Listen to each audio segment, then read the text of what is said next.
Hey gang, welcome to the stream. So today we are, so first of all, this is the Adrel show, so I mainly play World of Warcraft retail. Usually we do gold making stuff, but given that it's the end of the expansion and Miss Pandaria Remix is so dang fun, we're mainly streaming that these days. Um, Especially since we want to level a bunch of characters for the War Within, so that we have an alt army ready to go. I think that's going to be super powerful for gold making, and so um, yeah, that's what we're doing. That aside, I am also trying to max gear my remix alt, sort of just to have fun with it and see how OP we can get. So that's what we're doing right now is we're running our remix alt through all of the heroic raids. I also wanted to do this just so I could give you guys sort of an estimate on how long it actually takes to run each of the raids on heroic. So to sort of do a heroic world tour. I've done Mogushan Vaults a couple of times on heroic and it hasn't taken me more than 10 to 15 minutes. Terrace of Endless Springs and Heart of Fear about the same. If you have a good group with a bunch of eye level 476 uh, DPS in the group. If you can have tanks and heals at that eye level as well, all the better. But it does not take more than 10 to 15 minutes, and I would say at most maybe about 5 minutes to fill up a group. It really is as simple as just starting a group in the group finder, and I challenge you to not fill a group at more or less any time of the day. Um, I live pretty far from where the server I'm based is at, so it's about 5 a.m. server time for me. Even though it's, I mean, as you guys can see here, local time is about 2 p.m. Um, Despite that, I was able to fill this group in less than 5 minutes with a bunch of 476 DPS. I think we have a 476 tank. I think we even have a 476 healer. And that's literally just by listing it the in the group finder. So this is my first time running heroic Throne of Thunder, and it is taking a good bit longer. I think that's just because heroic Throne of Thunder does have a couple more mechanics that you need to worry about, and more importantly, it is just also a lot longer of a raid. If we compare it, of course, to let's move this to Miss Pandaria compared to Mokushan Vaults, which has 6 bosses. Heart of Terrace of Endless Springs rather is 4 bosses. So of course, that one is a lot shorter, and Heart of Fear is also around 6 bosses, I think. After this, we're going to be running Siege of Orgrimmar just to see how long that one takes. One thing to note as well is I actually wanted to test out doing it on this character before we've upgraded all of our gear, just to see if it's doable and whether you need to invest all of the bronze in order to be able to run all of the raids on heroic. Um, of course, I'm not going to pretend like I'm not getting soft carried here to a certain extent. Um, that's definitely a major factor in it, and so probably after this, after we run Siege, or maybe even before we run Siege, we're going to start upgrading the gear on this character. I was originally planning on waiting until we had all of the bronze we needed to do a full upgrade, but realistically, I don't think it's probably worth waiting until then. I think it's probably going to be a bit more fun to um, already start gearing up this character and being able to contribute more in the raids, even though just with threads alone, um, we are already seeing some pretty crazy numbers, right? We're over 1 million in health. We've got almost 10k agility.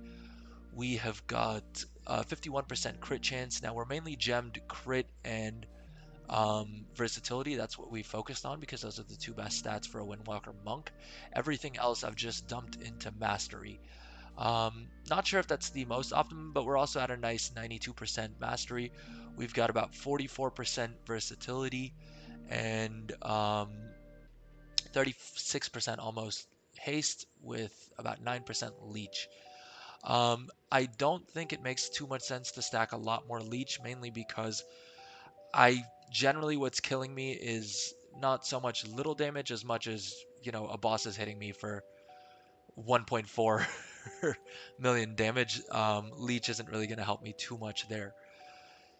So that's what we're doing. Later on in the stream, once we're done running all of the heroics, we are going to try and go on to our actual main character and unlock the remaining allied race, which is, I think we just have the Zandalari trolls left for a horde at least. One of the things I'm planning on doing is also using one of my character boosts um, to boost an alliance character. Despite having played WoW since on Courage, so that's at least 18 years, I think closer to probably about 19 years at this point. Um, I have only played Alliance on a couple of times. I've mainly been a Horde character. That said, seeing how powerful it was having the profession bonus that certain races get during um, during Dragonflight itself, and I'll give you a very specific example here. So in jewel crafting, there is an item that allows you to add extra slots to your neck piece. Now, if you were to craft that item as a Draenei, you were able to actually have a much higher profit margin than you would be as any other race. Which basically meant unless you were crafting those on a Draenei, you weren't able to compete. Now, I have been tinkering around a bit with the beta. There's a lot to download, of course. I don't literally mean download, I mean mentally. But there's a lot to understand about it. And because of that, I am still trying to figure out how best I can sort of present it to you guys or make it easy for me to explain in a way that's actually going to add value as opposed to me just being confused about it on stream with y'all watching. So I am planning on doing a lot more beta content soon. This is actually the first time that I have meaningfully been able to take part in any of the betas. Um,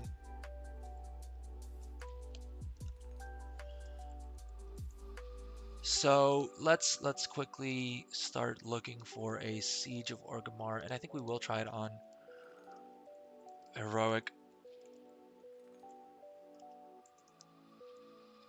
Yeah, so let's throw that up. And while we're filling this, I can tell you what else we're planning on doing on the stream today. So once we're done with Siege of Orgrimmar on heroic, we will have then done all of the raids that are available to us. Um, And just so you guys know, I haven't reset this since the start. So we're averaging around 18,000 bronze per hour, which is not too bad considering you may also um, uh, that's pretty close to what you would get if you're just power leveling alts as well, which means it's pretty powerful. I think it could be probably even a little bit faster if we were fully geared. I mean, as you can see, we have around 301,000 bronze on this character. I haven't spent any of the bronze this character has gotten since being a level 10, and this was the character that I took from 10 to 70 to begin with and to unlock all of the cloak achievements. So let's see what we're getting. We already have a healer. I think we are going to try and wait a little bit just to see how many 476s we can get. I know Siege of Orgrimmar is supposedly tuned a little bit more difficultly than the other raids. At least that's what I have generally seen. I may be mistaken there, and feel free to let me know in chat if I am. So, oh, I see we have someone watching on YouTube. Thank you for joining the stream. If you're enjoying the content, please do drop a like and if you could if you're enjoying the content, please do subscribe as well. It makes a huge difference. All right, so let's see. We have a 420 tank, but I think we are going to wait until we have a 476. Although we may actually be able to. I'm not sure if we can one tank it. I do need to get better at remembering which raids we can run with fewer tanks and healers. But yeah, let's see how we're going there. Let's head back to the Infinite Bazaar just so we can try and see what we can scrap from from all of this gear that we've picked up through doing all the raids. Ideally, I would, to get an accurate estimation of what our bronze per hour really is, I would just be scrapping every single piece of loot we got. That said, I have picked up some upgrades, and when we're upgrading our items, we do want as many of them to be epic as possible. Let's see what other items we have for each of these slots. Versatility and mastery. That probably isn't the worst choice. It looks like this one just rolled double mastery. Yeah, so let's just go with that instead. I think that's probably going to be a better equip. Versatility and speed. We don't really want the speed on there, and we don't have any other great epic options. Well, we don't really have any other epic options, actually. Crit and leech. Like I said, not super concerned with leech. Let's see if we have any other chest pieces. Versatility and speed. Versatility and leech. Leech and avoidance. Jeez. Yeah, so we have epics in most of our slots. It's just those remaining ones that we need to sort of compensate for. Ooh, boom. 476 tank. Let's go.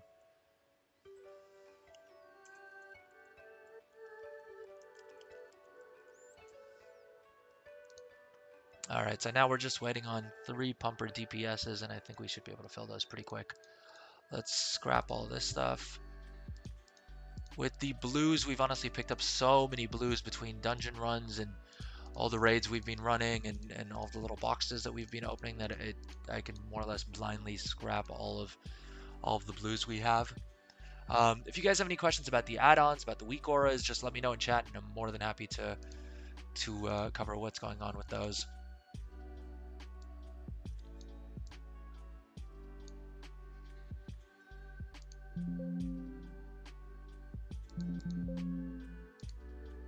All right, let's wait to see if we have anyone popping up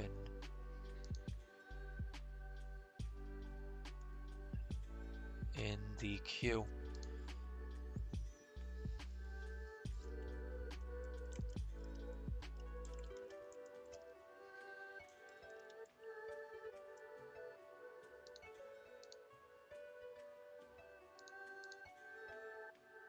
Ooh, it looks like we unlocked most of the heroic appearance for this. So the other nice thing about running heroic is that we're also...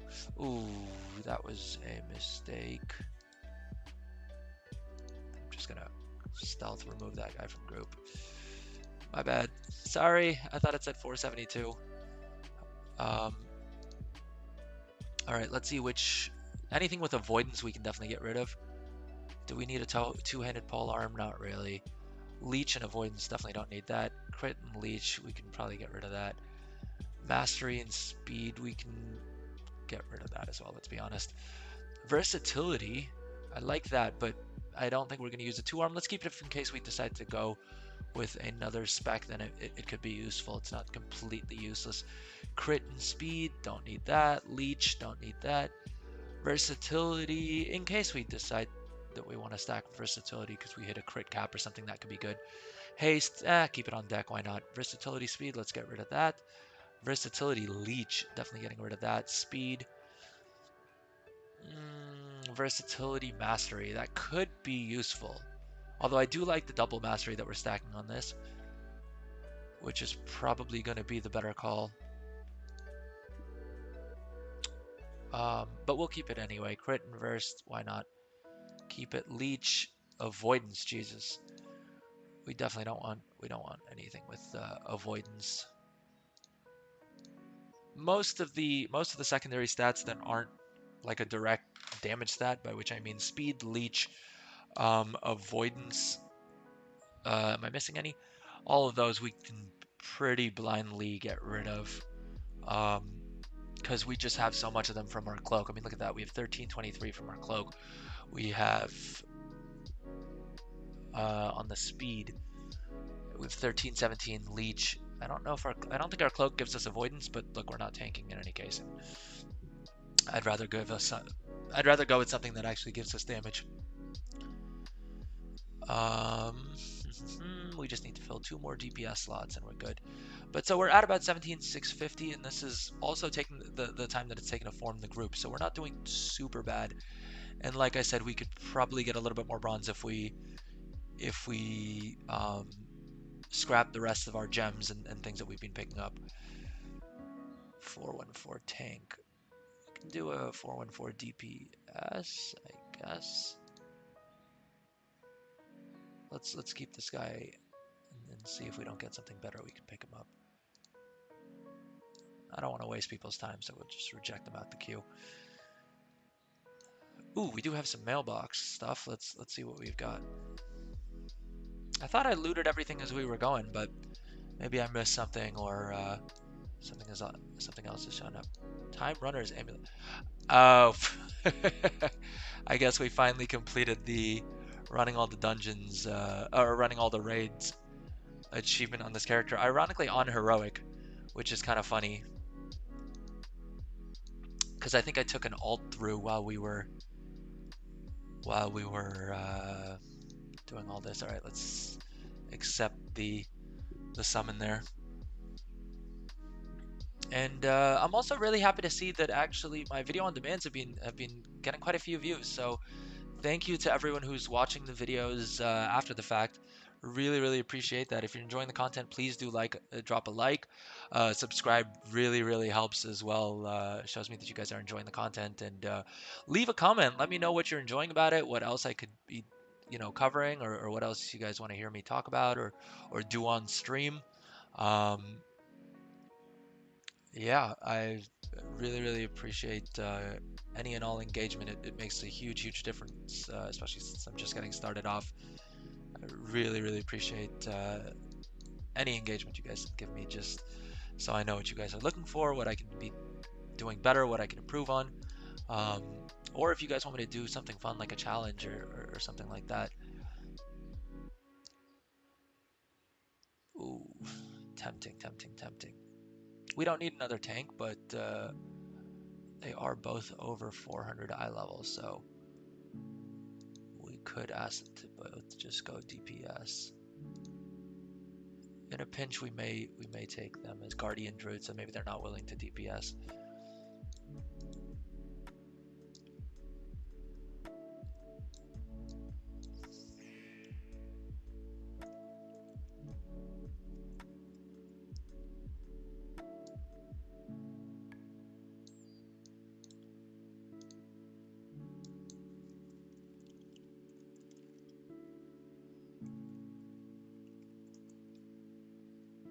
I think we're almost at the first boss, so it's probably worth at this point just taking these 400 plus eye level characters. We have a couple 476s in the group, so I think we should be okay. I don't think we should have too much of an issue with damage. And since I was trying to get a realistic estimate of roughly how long these raids take, so here let's quickly look through this. So like I was saying, Mogushan vaults. Can I filter on this? Oh, we can. Okay. So Mogushan vaults on heroic. We run it twice, and it took about wow, almost exactly 18 minutes each. With barely any time at the end there. So around 18 minutes for Mogushan vaults on heroic, and keep in mind this isn't a full pumper group. It took around. I'm not entirely certain. Is this the? I think this is the start time and end time as per like literally the calendar. Oh, did we lose someone? It looks like we did lose a DPS, so we gotta find one more who's 400 plus.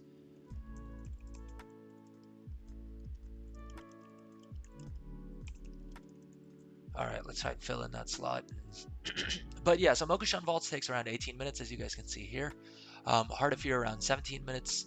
Let's see if we have Terrace of Endless Springs, which are also around 18 to 20 minutes. And lastly, Throne of Thunder took about an hour.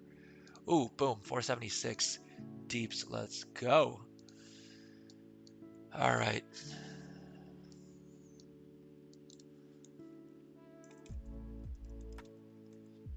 All right.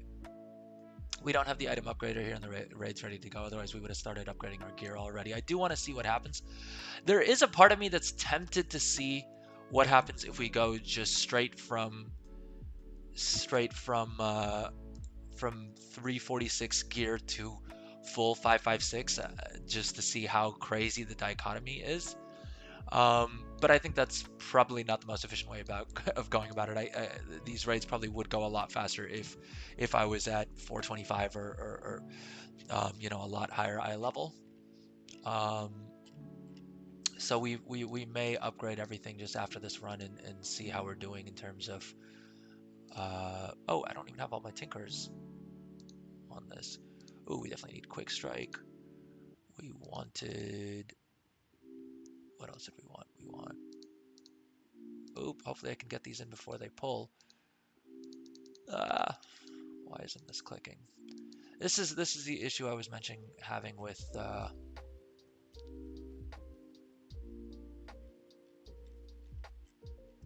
Narcissus sometimes, is it doesn't instantly, it doesn't always simply do what I need it to do. No, we don't want Opportunist, we want this one. Sunstrider's Flourish, right? And I think the last one we want is Lightning Rod. I do need to play around with my tinkers a bit more. Honestly, with this low eye level, I don't think that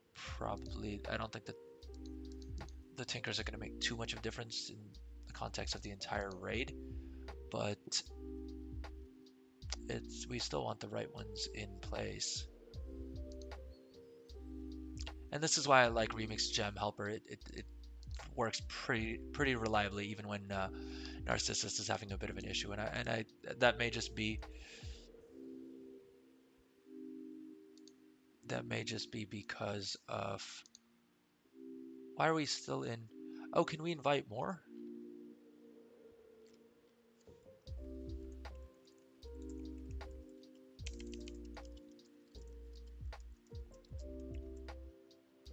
Yeah, I forgot that Siege of Orgrimmar, is this on heroic, does it flex? Or I guess,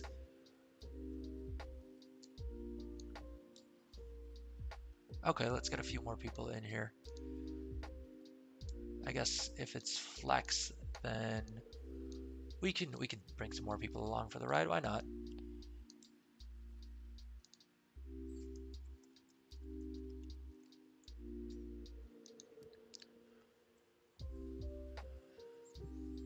Okay, so it may actually be even easier to fill for Siege of Heroic Daily. I completely forgot that it scales.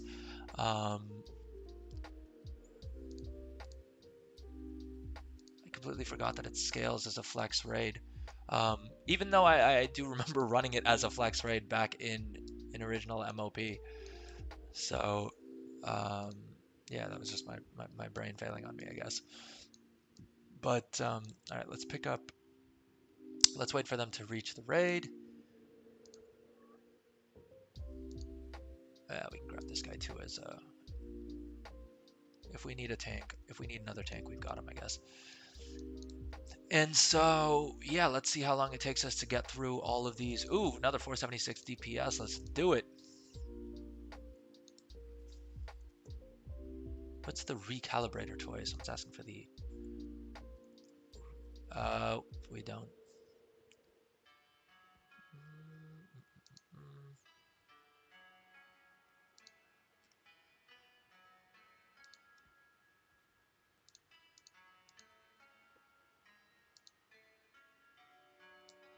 Yeah, I think heroic goes up to 20 players, right? Oh, it goes up to 30 players. Jeez. Although I don't think we have 30 players in here. I think we have 15, 16, 17, we have 18. So theoretically, we could fill a couple more.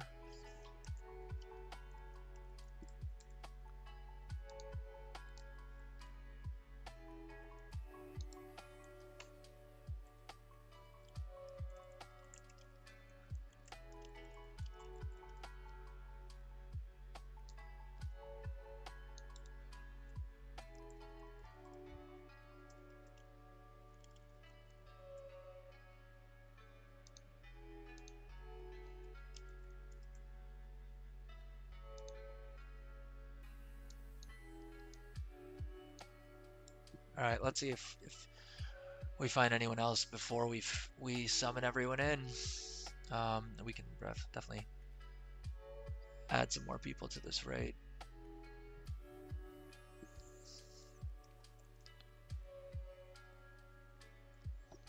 Okay, I think we'll probably start and just add 476s as we go.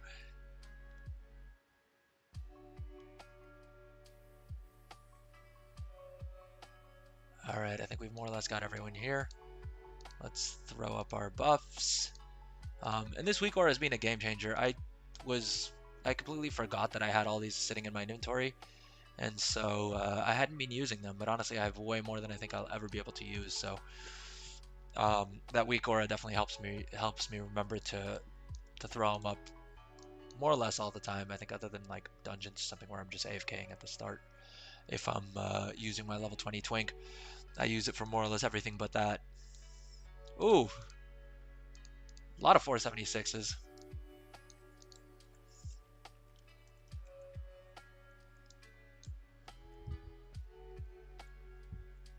All right, so we've got a lot of 476s.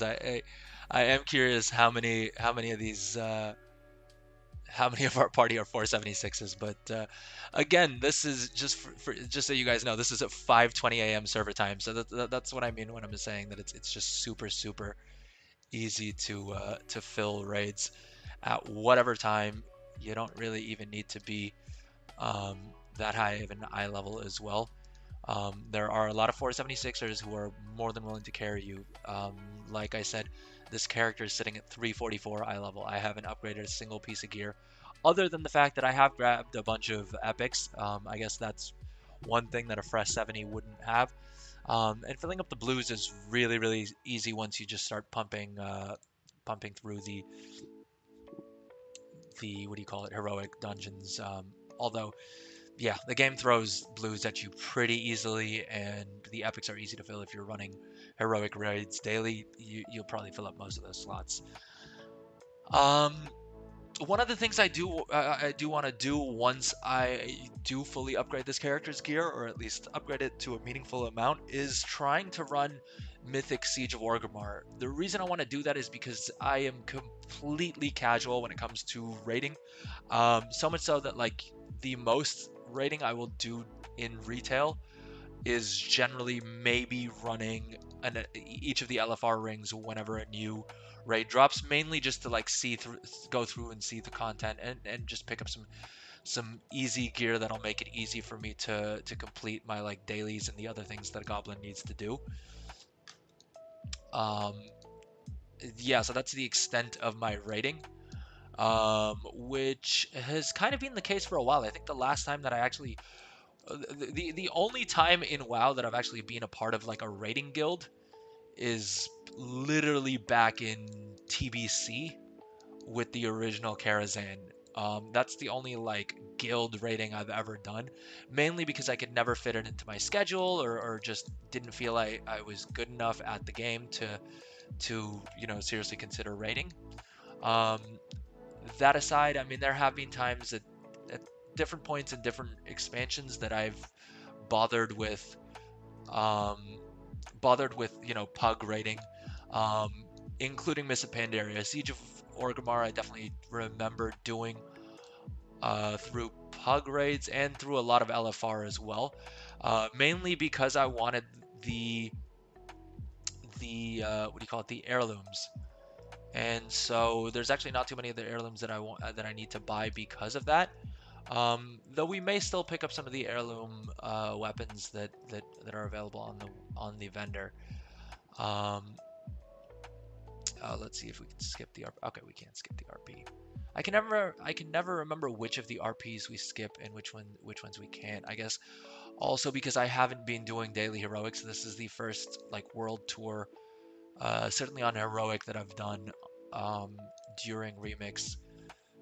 259. Meh, we're probably not gonna pick them up. I'll be honest. I think most of these bosses should be pretty face roll on heroic. But yeah, like I was saying, I do want to test out running Mythic Siege of Orgrimmar just to see sort of how it's tuned and if it's really that difficult for even a casual player to pick up a pug group and get the achievement.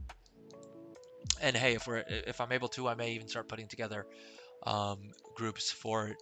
And definitely, if any of you guys in stream want to join any of these raid groups, either to get your achievement or just to get your bronze runs in or whatever, or you know, you're a bit hesitant about setting up your own group, and so you're looking for a group to run these raids with, let me know in chat, and I'm more than happy to bring you guys on.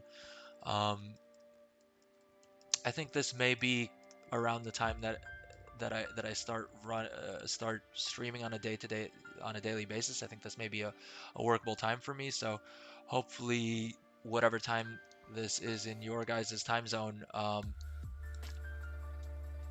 you guys know sort of when you can hop on and have a group that's going, that will be more than happy to take you.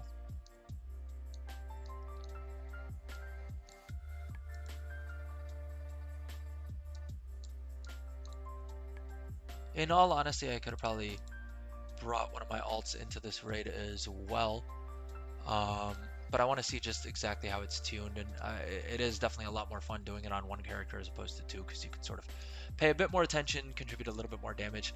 Although in a group with this many 476s, you can see where we are on the damage meters. I don't think whatever I do, I'm going to be contributing a significant amount of damage to this raid. Certainly not with this many 476s in the group. It's ridiculous DPS numbers. Look at that, 3 million DPS is just bananas. I mean, obviously, the raid scales for that as well, so it's probably a little bit less fun than it was at the start before they had mobs scaling to eye level, which just seems strange to me, right? Like, the whole point of getting more eye level should be that you become more OP, especially in a fun game mode like this. I'm not sure if they undid that though. Maybe they undid that and I just missed it. I doubt we have anyone else joining, but we'll keep this up in case anyone wants to at least join for a couple of bosses. So we should be unlocking, where is it? We should be unlocking the Claw of Eternus. I think that's a transmog. But once we do Heroic Siege of Orgrimmar, we're good to go with that achievement as well. And I'm guessing that also gives us some more bronze and some more threads and stuff. So all of the goodness that we are looking for in a heroic world tour, well, in a daily world tour. One of the things I did want to also check actually was whether, I'm fairly certain normal and heroic have separate lockouts.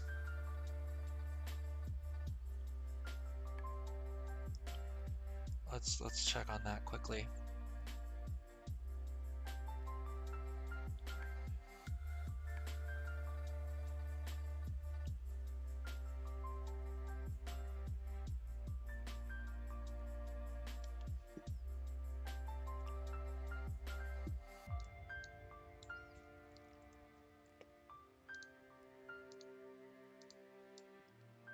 All right, we grabbed another 449. I guess they're okay to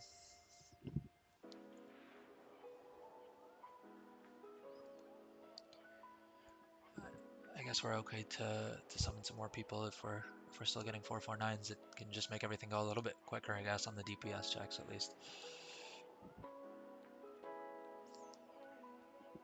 Okay, so I think normal and heroic probably do have their own lockouts. So if we really wanted to, we definitely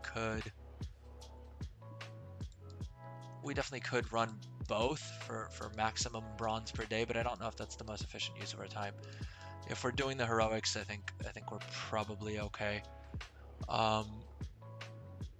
And honestly, for any of you guys who are just trying to complete the daily quest for your 2 raid bosses, I would say run heroic. You're getting more bronze for your time.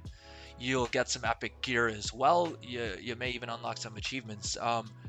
If you don't have time to run all of the heroics on a daily basis, which I could very easily see being the case, you can definitely just, I would say rotate them. Do a day that you have less time, do Mogushan Vaults or Terrace of Endless Springs or Heart of Fear. Rotate through them, and just get them down. and then a day, maybe let's say on a weekend or whenever you have some extra time, you can probably run the heroic version and get your achievement for that as well, just so that you have so that you can unlock the, what was it called, so that you can get, not, I think Paragon on this, where is the Claw of Eternus, while, you know, slowly ramping up on that as well. I do really like how little trash the other raids have. Um,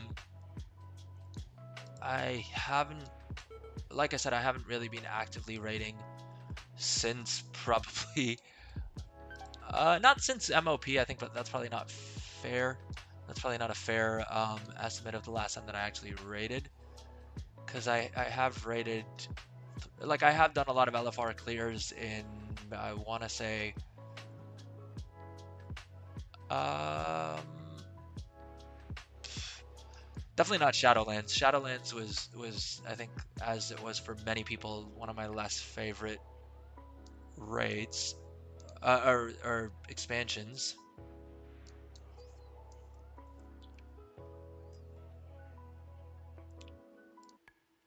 It was definitely one of my less favorite expansions, and so I definitely did a lot less content during it. That said, from a gold making perspective, Shadowlands was amazing, right? The legendaries was just a license to print gold, and I joined Shadowlands super late. I didn't. That was one of my not playing WoW phases, um, which generally have a phase like that for most expansions. I think Dragonflight has been one of the few expansions that I've played more or less throughout, unless, you know, technical issues or just work and real life things have kept me busy, either travel or social schedule or whatever else. Um, but I do intend to continue playing until definitely the launch of War Within, and through most of War Within, I think. Um, the the way Blizzard's handled the game in more, definitely in Dragonflight, I've absolutely loved most of what they've done in Dragonflight. Probably very few complaints I can realistically make there. Um, a lot of the design choices and making it a lot more casual friendly in a lot of different ways, and I think what they're doing in War Within as well, where they're um, making it sort of casual, hardcore friendly, is going to be great for the game. I think hopefully we should see the player base expand a lot. I think Remix has already brought back a lot of players, and I think hopefully if they don't, unless they mess up something too bad, which it doesn't look like they're going to do as far as how beta seems to be going, and some of the things that I'm seeing in the beta and coming off of you know, different posts they're putting out and stuff about how they're thinking about different pieces of content, etc. Is definitely, looks like they're going in the right direction.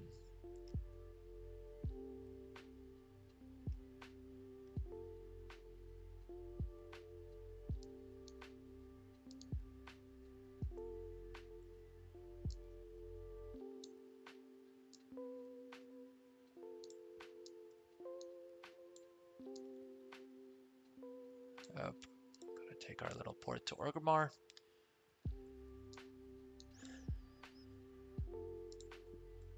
And again, guys, thank you so much for watching on the stream or the video on demand. If you're enjoying the content, please do drop a like, drop a subscription. It really helps me both grow the channel as well as understand what kind of content you guys want, and you know, I have a bunch of time to play the game right now, so I'm more than happy to to answer any questions for maybe some of you who get less time to play the game and have some questions about how things are going or what the most efficient use of your time would be. Um,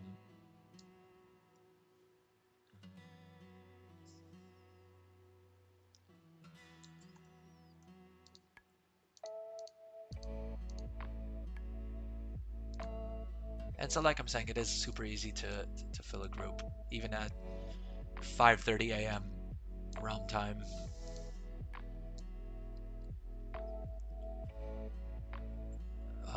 But this has been my experience at whatever time I'm playing.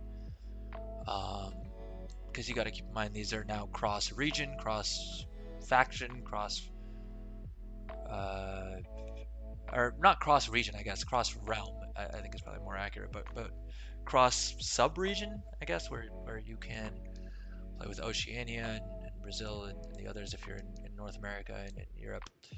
With the other sub regions, I believe the queues should be united.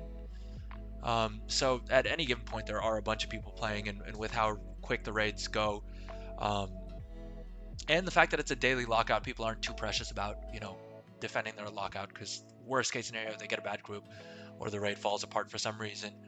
Um, they're not missing out much time. That said, I have yet to. I mean, I've been running raids most days, I would say.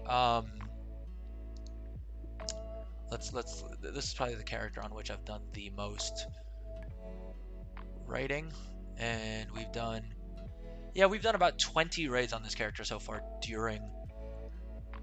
during remix, and I have yet to see a single one fall apart.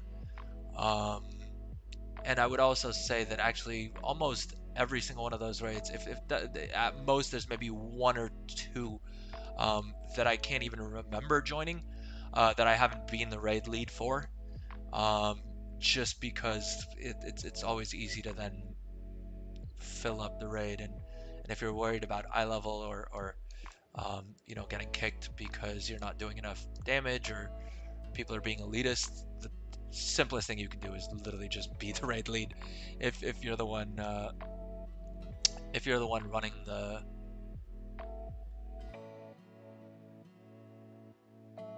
if you're the one raid leading, you can definitely make sure that you're not getting kicked from your own raid. um,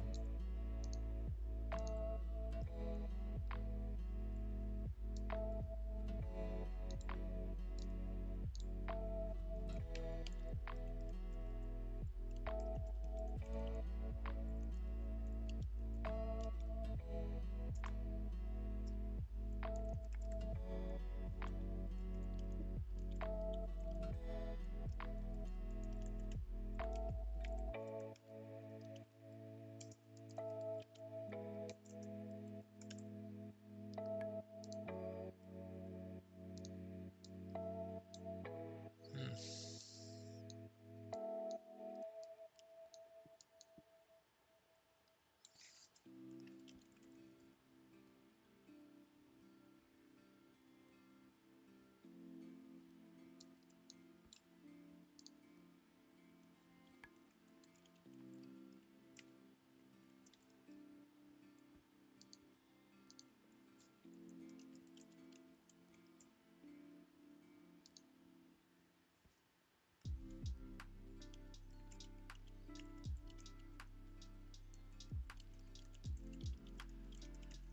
All right, sorry gang. Sorry for the silence. Just trying to figure out if I can. There's a guildie of mine who really wants to come, so.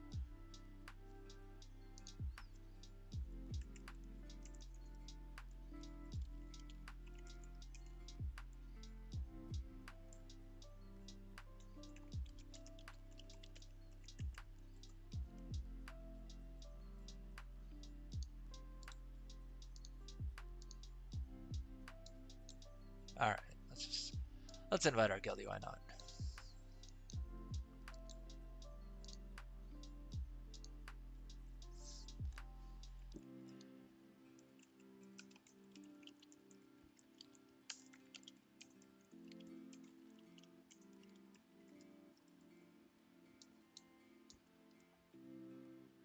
All right, we got our guildie in.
All right. Let's see here. We are 29 minutes in and we still have quite a few bosses left. Hopefully it shouldn't... Hopefully the other bosses go a bit quicker and we don't have too much of an issue with the amount of...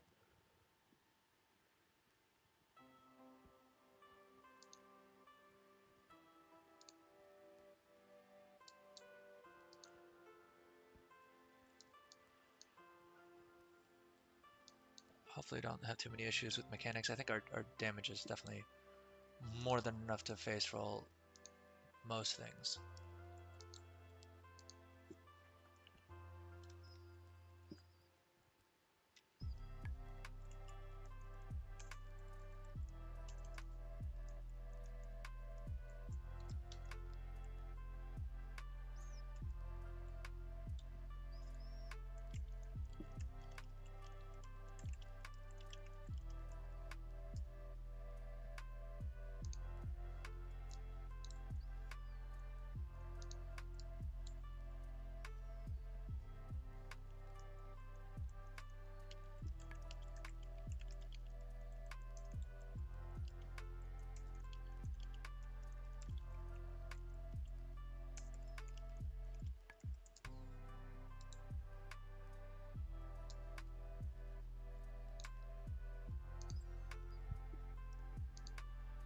All right.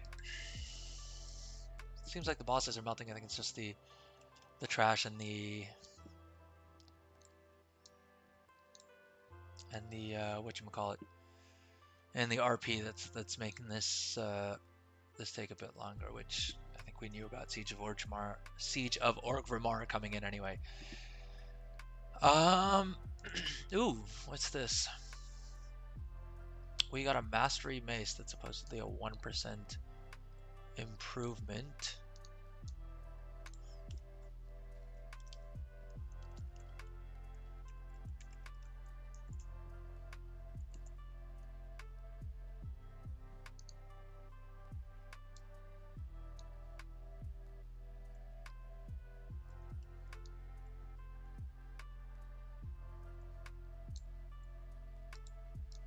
All right, we've got a summoning portal up. Let's get our guildie over here.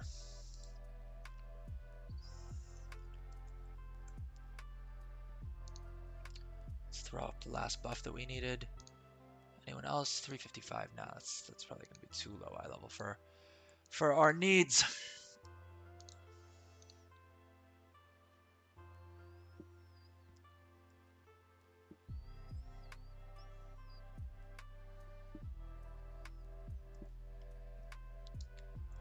Oh, missed the pulse. That's what I get for tinkering around with OBS while we're pulling a boss, I guess.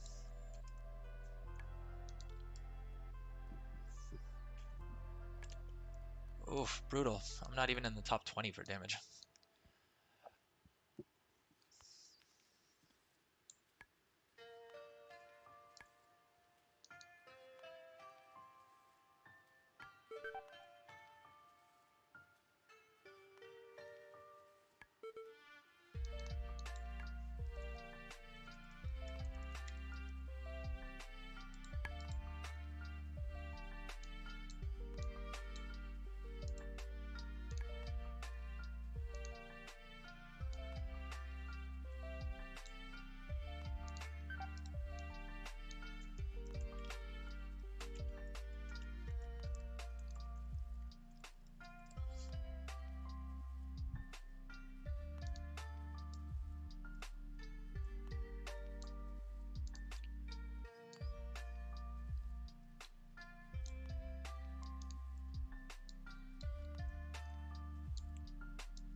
All right, I think I'm just gonna...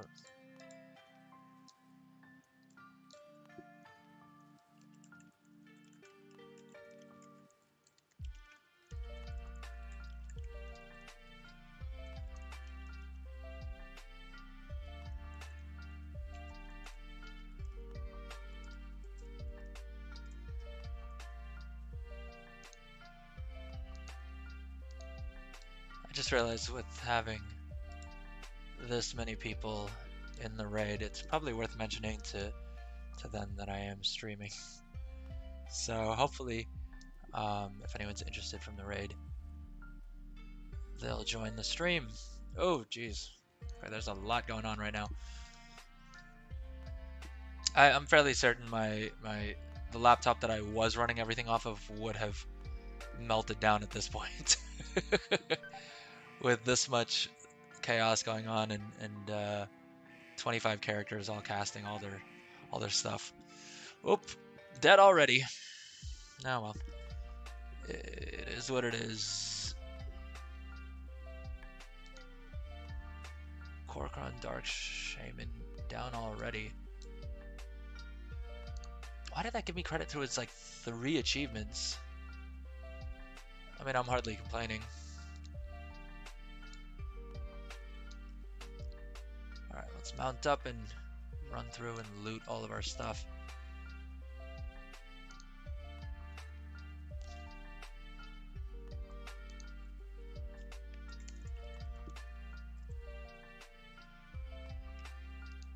I don't think we need another heal. It's not at that eye level. Welcome to the stream, Twitch viewer. How's it going? How's everything going? Are you in the raid with us here?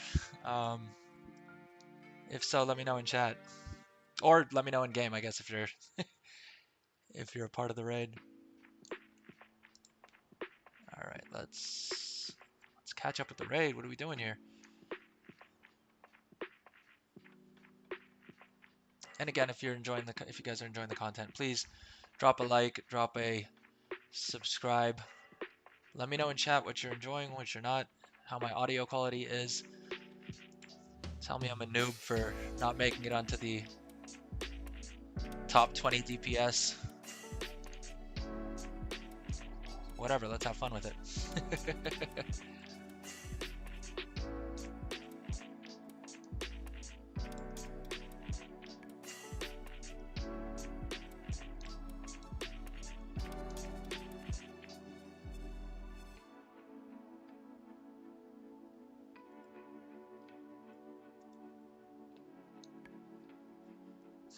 Let's see how we're doing here.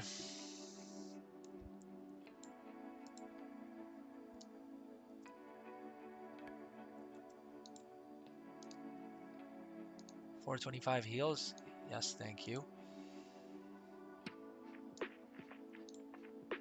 Oh, looks like we forgot the loot back here. Guess we can do that real quick. So 37 minutes in, we are about halfway through, I think. It's really hard to remember exactly how long every raid is, given that I've been playing this game since literally Encourage. Not that I've been raiding since Encourage, mind you, but definitely been through LFR and the others.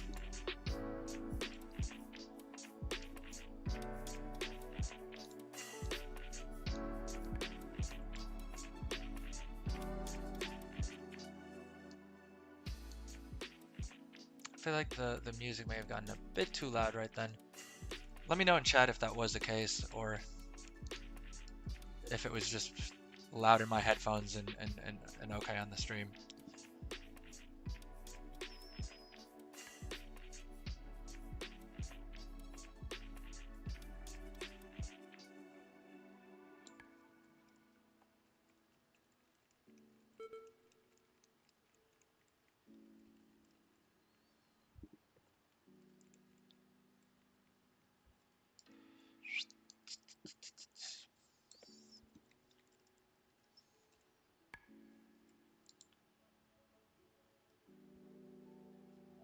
Alright, let's open up our bronze caches, and we're still averaging around 15k bronze an hour, though bear in mind that isn't accounting for scrapping a bunch of this gear, which we are going to be doing probably after this raid. Anything that isn't of use to us, we're going to scrap, and that should give us a more accurate bronze per hour estimate of doing a heroic world tour.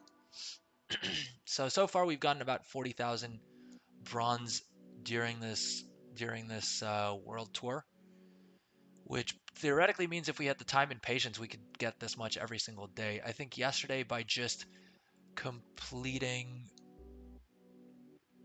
Mogushan vaults on heroic and then doing um, the single heroic daily, the single daily dungeon, and then the heroic and non-heroic scenario quests, we were able to stack up around 20k bronze, I want to say. So all in all, you can pretty easily pick up 48k bronze if you're willing to go through, yeah, a world tour, which admittedly does take up quite a bit of time. I think, as we've seen, it probably around 2 hours a day. I don't know that I necessarily would want to dedicate 2 or 3 hours of game time towards bronze farming on a daily basis. But yeah, I think I may rather prefer upgrading all of my gear. So just so you guys know, it takes around 38,500 bronze to upgrade your entire set of gear by 1 level. So what I mean by that is to upgrade them 1 level uh, at the item upgrader, you need 38,500 gear to upgrade each piece once. So ideally, if you're hitting 38,500 bronze per day, you can upgrade all of your gear once a day, and so I think it should only take you a couple of days to I don't know what the exact count is. I think there's totally 14 upgrades. So probably if you're doing that, it should take roughly around 2 weeks, if I'm not mistaken, of daily upgrades to hit eye level 556 on all of your slots that you can upgrade to 556. All right, let's throw up these other buffs.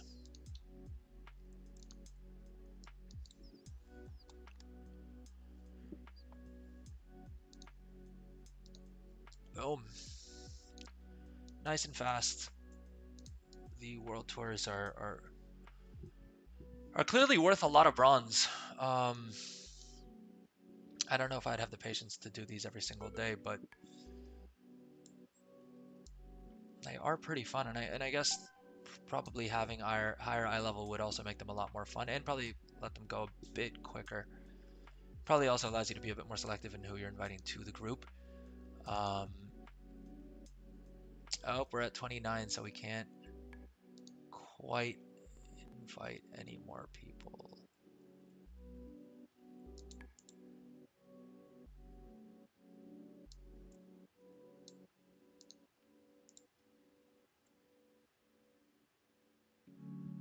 We actually managed to fill a full 30 player raid.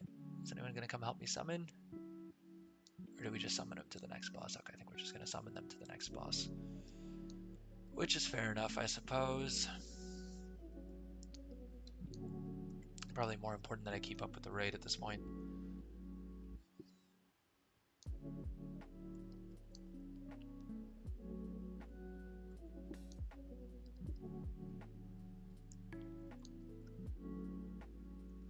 Oh, let's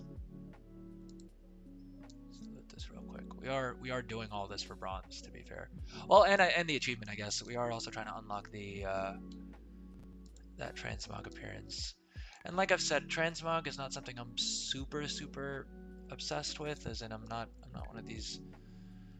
I'm not someone who's trying to get every single appearance unlocked. But I do like having nice transmog, especially primarily for my login screen is 90% of the reason why I want any transmog, and even more so than that, with warbands coming out and the fact that we're gonna have multiple characters on our loading screen, I want to have as many nice looking sets unlocked as possible, so my warband can look really powerful from that from the login screen, especially with the alt army that we're leveling up through MoP Remix. And again, guys, any questions you have or any help I can offer, let me know in chat, and I'm more than happy to answer any questions or provide any context or details or explain why or what I'm doing and all that fun stuff. Oh, what are we doing here?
Welcome to the stream, YouTube viewer. How's your day going? Let me know in chat if you're playing MoP remakes, if you're enjoying it, if you're in this raid, if you're in this raid with me, because I did mention to the raid that I am streaming, so I'm wondering if anyone from the raid actually bothered to come give me a watch.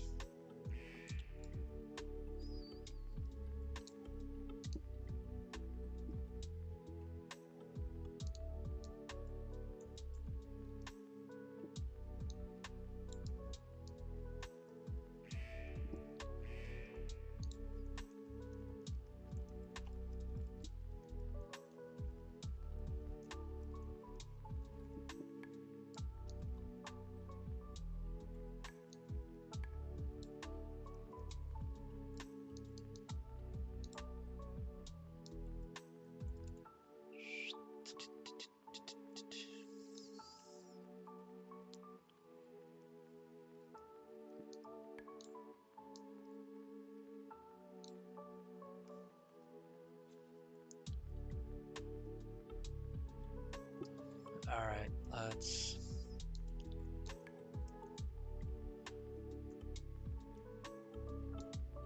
And if you're enjoying the stream, please do drop a like, drop a subscribe. It really, really makes a big difference, and lets me know that you guys are enjoying the content that I'm putting out. If you want to drop a comment and let me know how my audio is, or how the video quality is, or just how the stream quality is in and of itself. Like I said, even if that just means letting me know in chat that you think I'm a noob because I am not even in the top 20 for damage. I would argue you don't need to tell me that because I'm critically aware of that, but you can let me know all the same.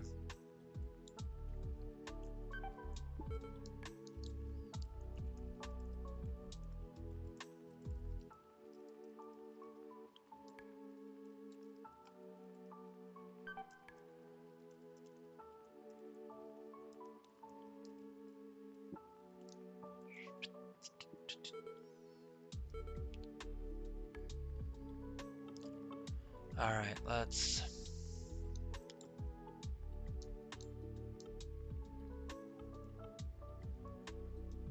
see what we're doing here.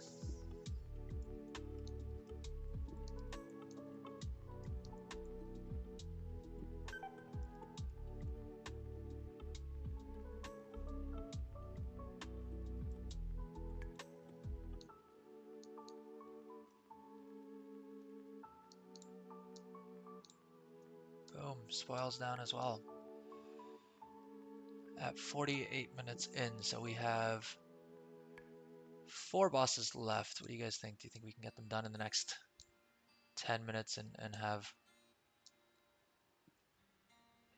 If we do get it done in 10 minutes, that means this entire world tour has taken us around 3 hours. Because each Mokshan Vault's heroic, Terrace of Endless Springs heroic, and Heart of Fear heroic took us 20 minutes each, so that's about an hour. And then Throne of Thunder did take us about an hour as well. We didn't have as high eye level of a group as we do for this run. So probably we could get it down if we had been a bit more selective in who we'd taken along with us.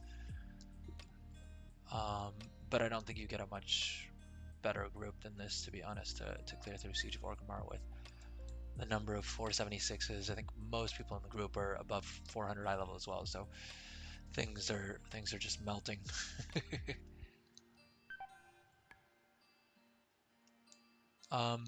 And the other reason that I'm sort of waiting to upgrade some of the gear on this character is because I want to see how powerful just the threads are. Because I think one of the big misconceptions of frog farmers was that they got these super powerful cloaks, because the frogs gave them a whole bunch of threads, and that was the reason they were so OP. But that wasn't actually the case. The majority of the power level that they got, the majority of the power that they got was actually from the gear upgrades. Because of the fact that they were getting so much bronze, they were able to upgrade all their gear and hit 556 super quick. And that's where the majority of the power came from. Because I remember early on, people were calling, people with threads, cloaks like mine, 44k threads, which now isn't all that much, but early on in Remix was considered just an ungodly amount. People thought a lot of the power was coming from there. And this character alone should be enough to show you that without upgrading your gear significantly, the threads alone don't really give you that much more additional power. I mean, I have made it to 1.1 million health without any gear upgrades as such. So there is that, but I think on the whole, it is primarily the gear upgrades that make you super OP, as opposed to the threads that you loot along the way.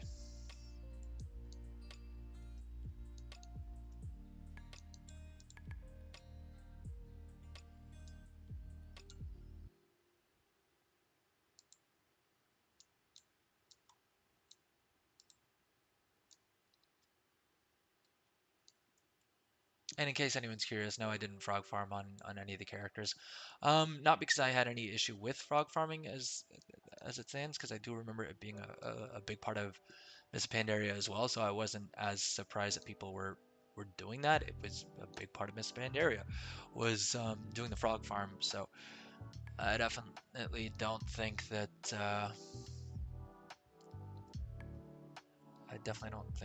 it was as horrendous as a lot of people made it out to be.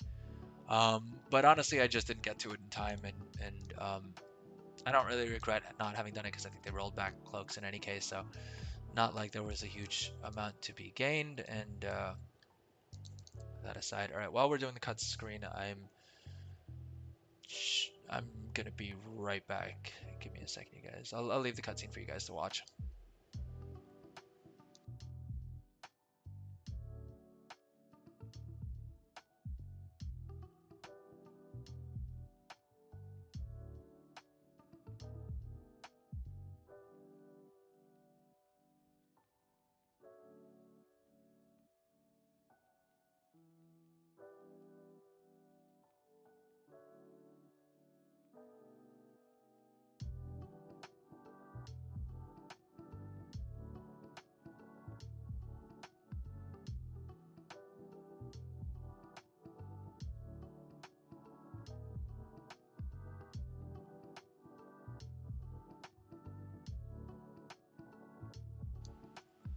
Alright, looks like the cut screen is over. I guess more people skipped it than I realized.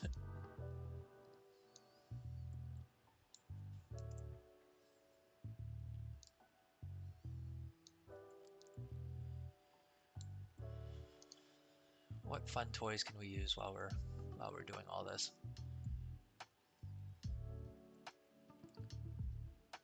Ooh, does this actually give me a portal to the Black Temple? How did I not know I have this toy? I've been wanting to farm. I have one Warblade of Azeroth on my main, so maybe we'll do it. You know what? We may also do a quick on my main. We may do a quick Black Temple run as well. I didn't realize I have a toy that literally takes me right there. If I remember, in all honesty, there's a good chance by the end of doing everything that we need to on this character, I've already forgotten that I have that toy again, and completely forget about its existence until someone reminds me on a stream or I open my toy box again. I haven't favored it as well. I guess I just really don't use my toy box all that much.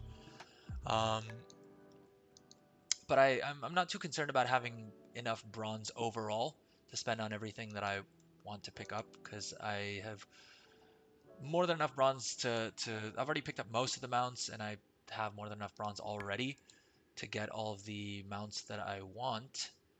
Um, so not a huge issue there, but um, yeah, once I have all the main reason it's not going to be a big issue for me is because I'm planning on leveling a whole bunch of alts, a whole bunch more alts, I should say, because I've already done quite a few. Um, but it is just super, super quick with the level 20. Oh, okay. We made it through the door in time. Although I don't know if that door locks, so maybe it's not an issue.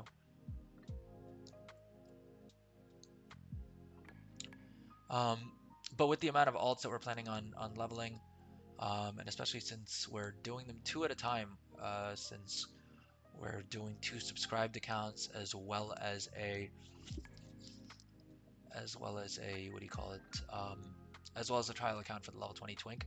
It is super, super fast. I do want to do a speed run at some point. I want to see how fast I can actually get 2 characters done at a time. I know a lot of people have been doing sub 2-hour runs. I haven't seen any videos of anyone doing multi-boxing. And I say multi-boxing, but again, as I always say whenever I say multi-boxing, within the terms of service, which means I'm manually alt-tabbing into each window and clicking buttons. I'm not using any sort of broadcasting tool or anything like that, which would be, of course, against the terms of service. Do I miss being able to do that? Slightly, yes, because it was just super fun power leveling multiple characters and being able to actually do damage on multiple characters at once. Um, I do kind of wish that they had, like, I don't know, servers or some sort of game mode that they allowed you to multi-box in. Though I do understand why for the average player it was kind of annoying, especially in battlegrounds and things, having someone just face roll you with an army of multi-box characters. So I get why they made the changes they did, and I think also for botting it was probably being used quite a bit, if I'm being honest. So I do agree with the changes that they made. That said, it does kind of suck for someone like me who's just using it to mainly level multiple alts or do fun stuff like that at the same time. It was great for bashing out dailies on multiple characters and accounts at the same time as well. Um, but let me know what you think in chat about multi-boxers and whether you think the changes were fair, or drop a comment on the video if you're watching the video on demand. Um, really happy to see that the videos on demand on both Twitch and YouTube seem to be getting a nice bunch of views. So I really appreciate everyone who's watching the video on demands as well. And definitely let me know in the comments what content you guys are enjoying, what content you guys are not enjoying, what content you guys want to see, if there's any challenges you guys want me to take on or whatever. But like I said, maybe tomorrow's stream um, or on Thursday's stream, we are going to try and see how quickly we can level 2 characters at the same time using the level 20 twink and taking them through heroic dungeons. And I do also want to see, probably another challenge I'm going to do is just taking a single character without using the level 20 twink. I want to see how quick it is if we queue as either tank or as a healer or something like that. How quick it really is to just blast through and get a character from 10 to 70 without using a level 20 twink. Although if your PC can run it, a level 20 twink is the way to go for 2 reasons. One, it's super fast, and 2, it's short of upgrading all of your gear and turning OP that way. It is just super fun blasting through dungeons and through heroic dungeons and through even scenarios are kind of fun. And I find scenarios a little bit boring just because there's so much RP in most of them. But on my level 20 twink, they are a heck of a lot of fun, I gotta say. And I think the easiest way to get to feel Remix's full OPness is to do it on a level 20 twink, just because the scaling is goofy. We were looking at my level 20 twink yesterday, and I think I had something like something goofy like 105% crit, which of course anything above 100% isn't really going to do anything for you. Heck, above even like 97% or even realistically even 90, even above 90%, you're probably not going to feel much of a difference. Um, but at this point, even without gemming for crit or having any gear that has crit on it, just my cloak alone is taking me above 100% crit on that character, and I think like 100% versatility. We also had a healthy amount of haste, so it is fun having wacky numbers like that, given how broken the scaling is at level 20.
Just gonna turn up the music volume a little bit there. Realize that my mouse and keyboard are actually making a lot more noise than I thought they would be.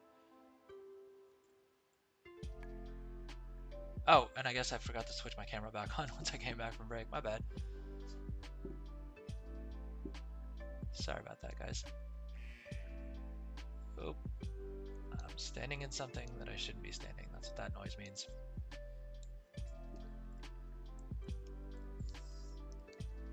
Oh. It's a pretty quick Garrosh kill, I feel like. Oh, look at that. We've gotten Garrosh most of the way. Or, sorry, what am I talking about? Of course, he's going to heal. But we're coming in at just over the hour mark, so yeah, all in all, this heroic world tour has taken us about 3 hours. I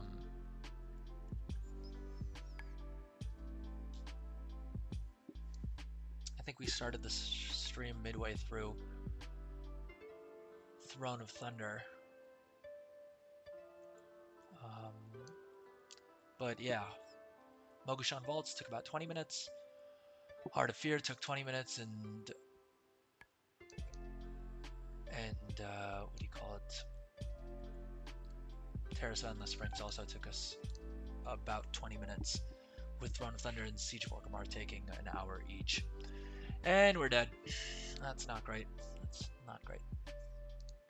Oh well. We have enough 476 pumpers to make sure that we should be able to crush Garrosh. Oh, another thing that I actually did off stream, that I would strongly recommend anyone playing Remix to do, is the Dominance Offensive. Basically, all you have to do is go through the Landfall questline. Of course, I don't have it on this character because I completed it. But you actually get 2 mounts. You get one when you complete the quest itself, and you also unlock whenever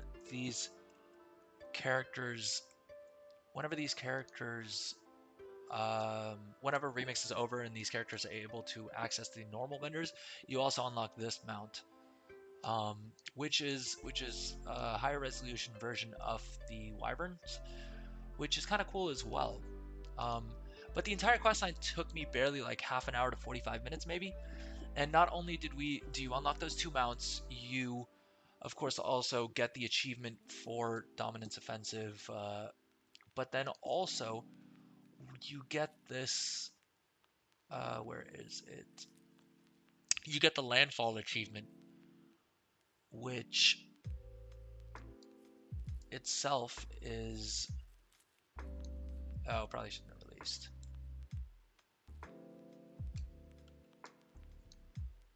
Okay, I'm a little lost.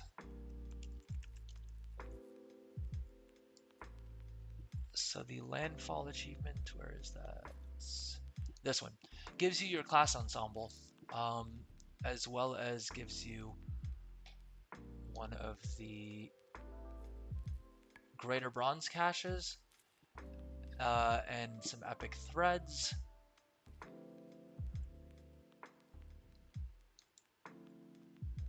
And the class ensemble actually unlocks for all of the classes. You just have to buy them for bronze, which if you're leveling alts, you're going to be drowning in bronze more or less. So it's definitely worth taking the time to do, because you end up getting quite a bit of bronze. I think we got around at least like 10k, probably more. We can skip the cutscene. How many bones? Oh, we got 4 bones. Okay, so we can definitely pick up.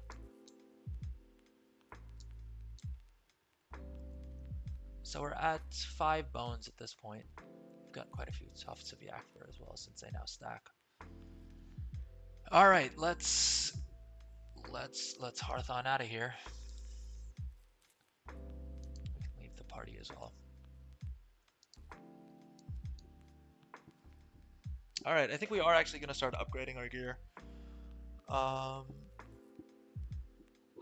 let's see how that goes. General Nazgrim. Why are we seeing things for General Nazgrim? All right, Claw of Eternus. I want to see what this mog actually looks like. I haven't even looked it up.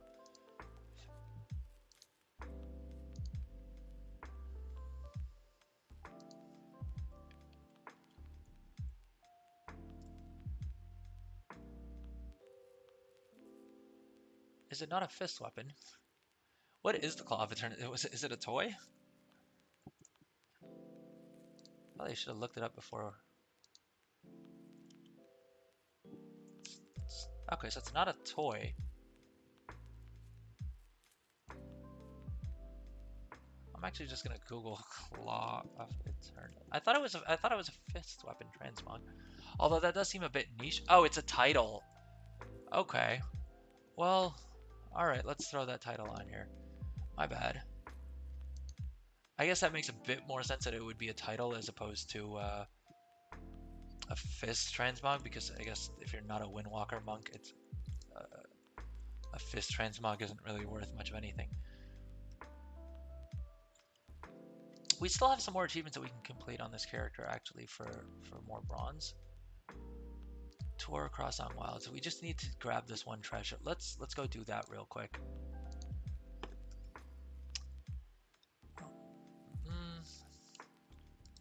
We gotta fly down to Krasang Wilds.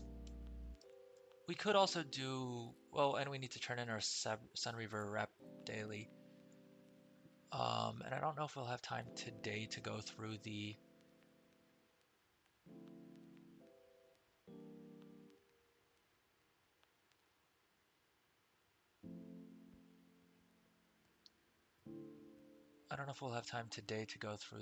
Palace of Lation.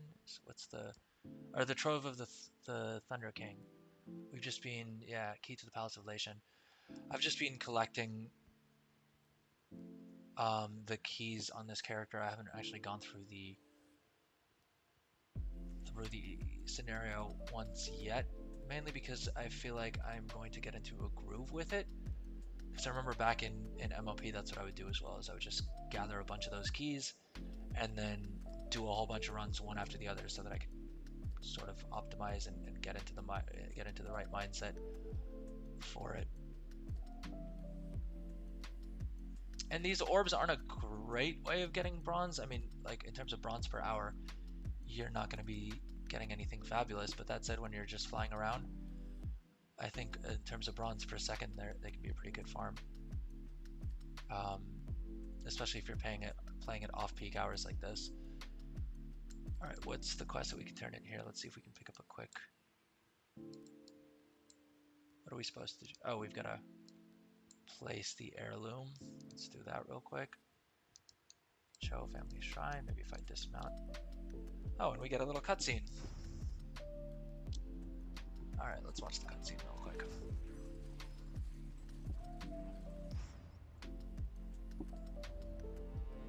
This is really taxing my GPU. We're at 99%, and that's a 4070 Super that we got in there, so.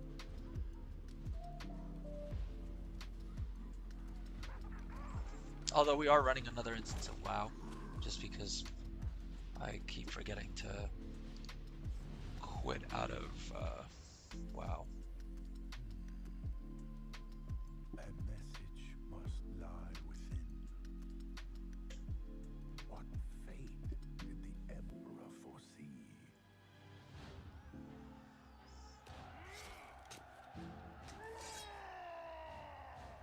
And thank you again to everyone who's watching on Twitch and YouTube live. If you're enjoying the stream, drop a like, drop a subscription.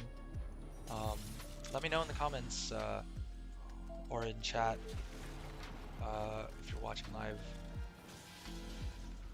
how you guys are feeling about the stream, how you guys are feeling about the video on demand if you're watching this later.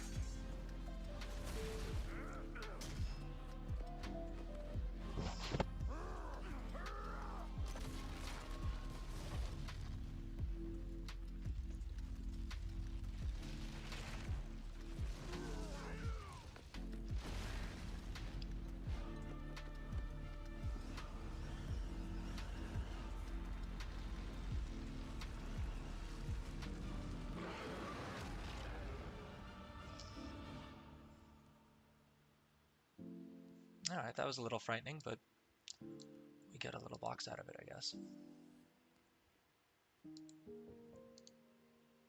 Oh, we only have like 3 more storylines to complete to finish off this, so we'll probably do that at some point as well.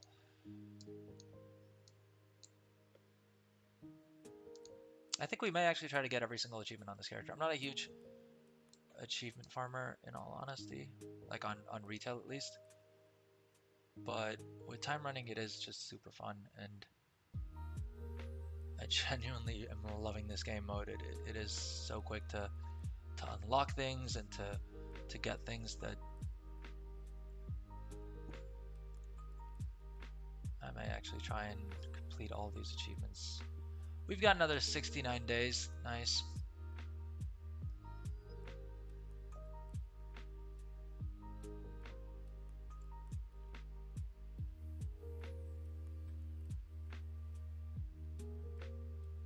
It is kind of peaceful just flying around and grabbing all these orbs. Like I said, probably not the best bronze per second, but...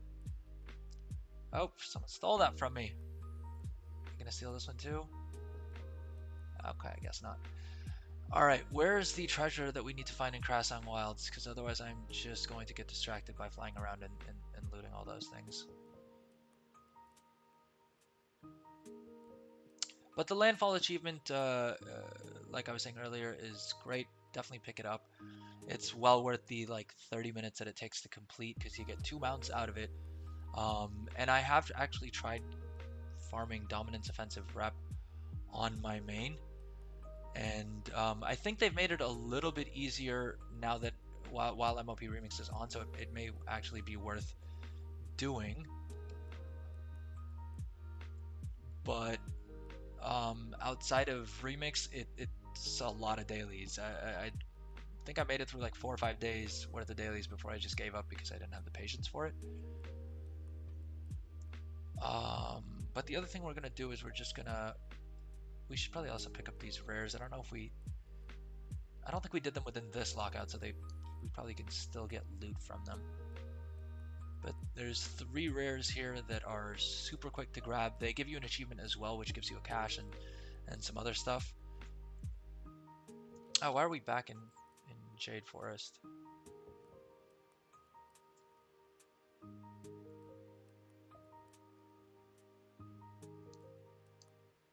They're all right next to each other as well, so if they're up, it's a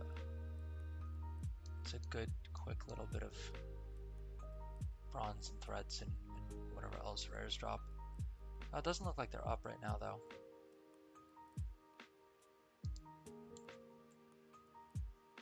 Yeah, because we flew over where they would have been. Sarok stone tablet. All right, we've got to up. These guys melt though, so the defenders aren't really too much of a problem. You can pull most of the zone, I feel like, and even without upgraded gear, do pretty okay with them. I love that because I said that they're actually getting me down to low health. But yesterday, when I had fewer threads and still the same 346 gear, I was able to do the rares as well as a whole bunch of these ads without much of an issue. All right, let's drop combat and go pick up that Sorak stone tablet. Can I? Boom, we can create a waypoint. Oh, let's use one of our pet treats. I don't use these nearly enough. With the amount. Oh, we got shot down. Just as we were going too. Okay, luckily we didn't use our. Oh, I hate getting caught on trees like that, especially right after using Whirling Surge. What's this? Okay, that's our Sarok Stone Tablet.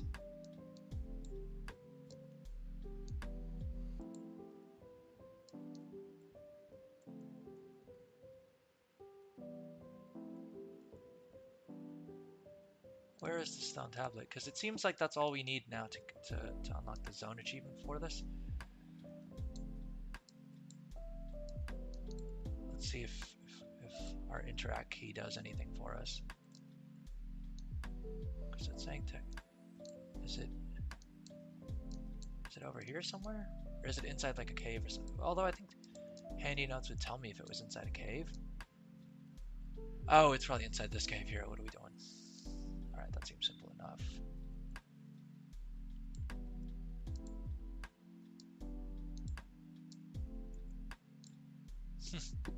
I love when tinkers kill mobs. It's just always gets a chuckle out of me. Boom, there we go. That's the tablet we need.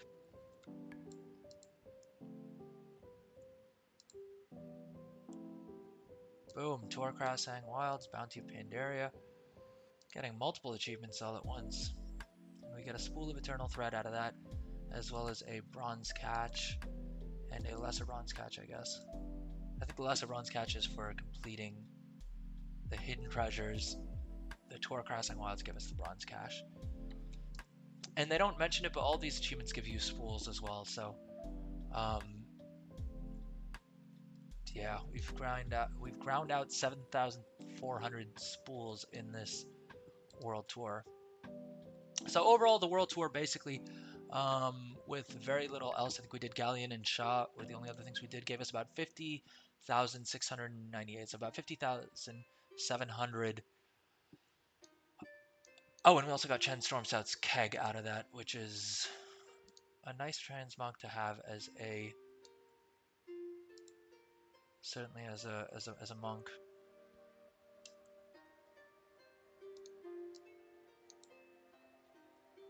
But yeah, so in the world tour we got 50,700 bronze and about 7,400 threads as well. We can probably round down to about 7,000. Now on this character we could do the other world bosses, or what else did we say we wanted to do on here? We can probably complete the campaigns at some point. Let's see if there's any of these. I think for this we just have to do that scenario, and then we've done the zone achievements for each of those.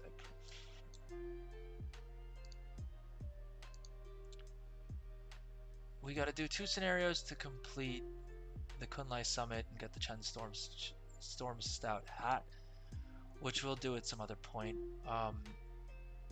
Blue Moon Festival and Arena of Annihilation. I think those we may queue up for whenever we're in the mood to do scenarios, which is realistically never, but we'll see what we do there. Shadowpan we may take to Exalted. We gotta do the Talnong Steps treasures. Although I think these are probably these two are the ones that we're going to get first. And then the Dread Waste, we got to do 2. So either we do the campaign, which I don't think should take too long, or we get Exalted with the Claxi, which probably will get done by completing the campaign anyway, so we'll knock out both of those at some point. That said, I think we've played this character enough for now. What we can... let's pick up this Forgotten Lockbox treasure, in case there's any bronze in there.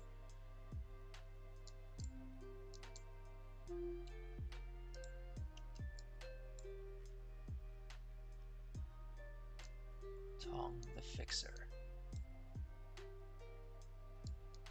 Oh, I think the treasure's... Is it...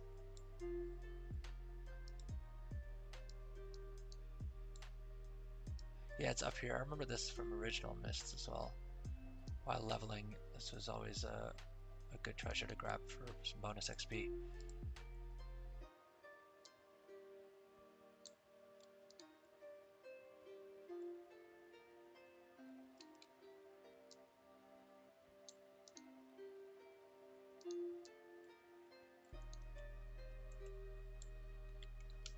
Alright, do we have anything else? Oh, we need to do the Sunreaver key wrap daily, so let's grab our Sunreaver key, and then we'll probably only come back to this character after reset. Because after this we're going to unlock the last allied race and probably create our characters and keep them ready queued up, and then we may actually do a speedrun attempt this evening. And I say evening, by which I mean in my time zone.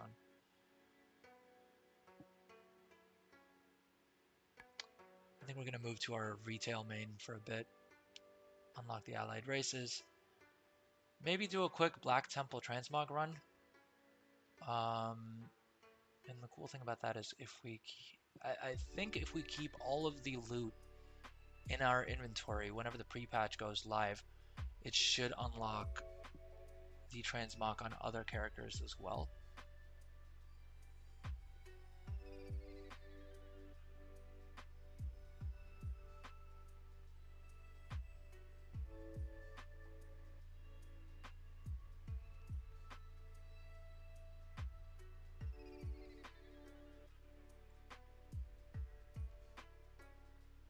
So what I mean by that is basically in the pre-patch, so in War Within, any character can unlock transmog for any armor type.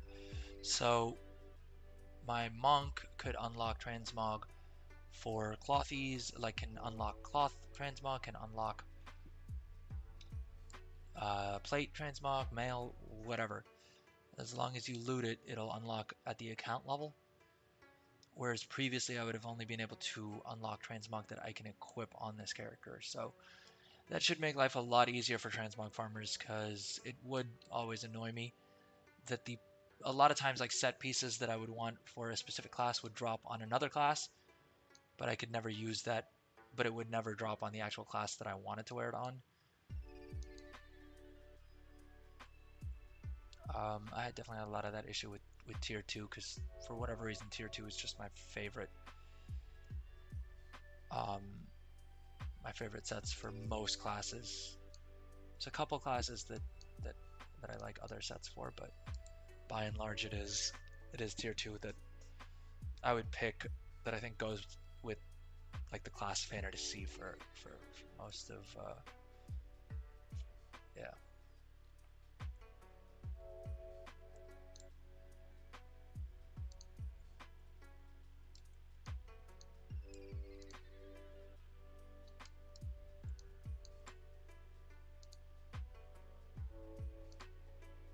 Why can't I turn in... Oh, I think this guy's killed the quest giver, which is kind of annoying.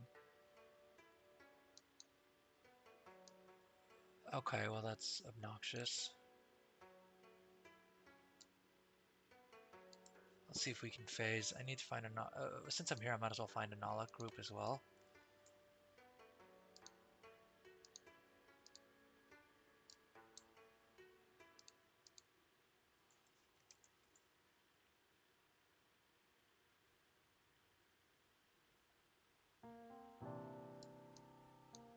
I guess we gotta wait for the quest giver to respawn, which is kind of annoying. Hmm.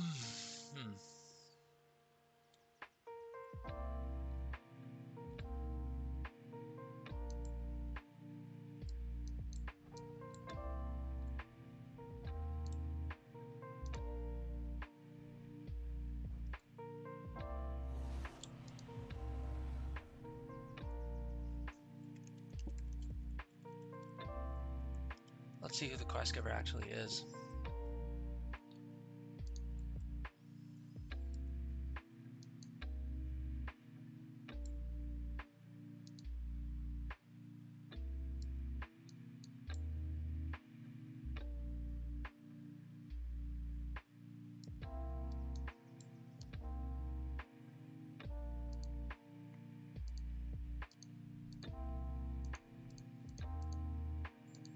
Can you set the sun? You can't even set the Sunreaver Onslaught to at wars. I'm not sure how they managed to do that. For the Forest Hosen, it allows you to do that, but for most of these, you can't even set yourself to at war with them. So I don't know how he's. Or is that? Oh, it's an alliance character. I see. So he's just here griefing.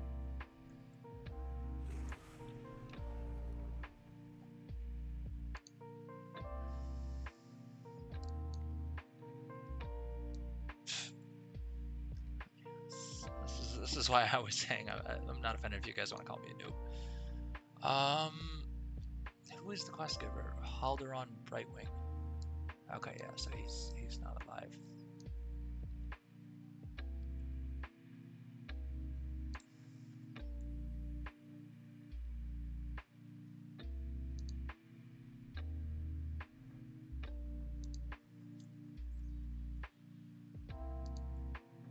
Doesn't look like there's a Nalak group up either. Though I think maybe if we run over to Nalak, we can probably do something there. Did we already get the Isle of... Yeah, I think we already got the Isle of Thunder achievement. We need to still do 3 rares. Let's see if Backbreaker Uru lasts until we're there. I feel like all rares in Remix should have the same thing as like the... What do you call it?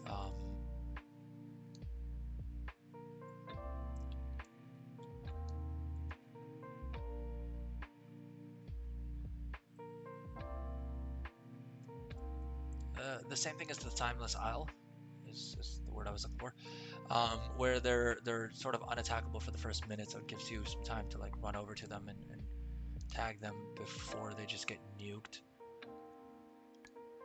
I feel like Isle of Thunder would have been a good call for that as well, especially since we can't fly. But I think that should be the case for all rares regardless of zone, because so often you see them pop up, and then by the time you get there, someone's already taken them down. Malthor. Come on, Malthor, stay up. Stay up. I just need 3 rares here to get that achievement.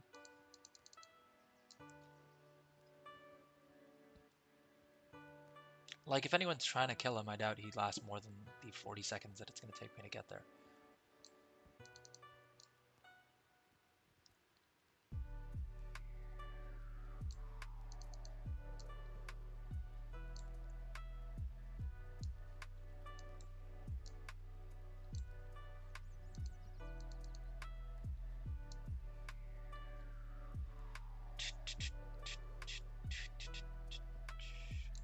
Yeah, I'm fairly certain probably already dead, but on the off chance that he's not, probably worth running over to.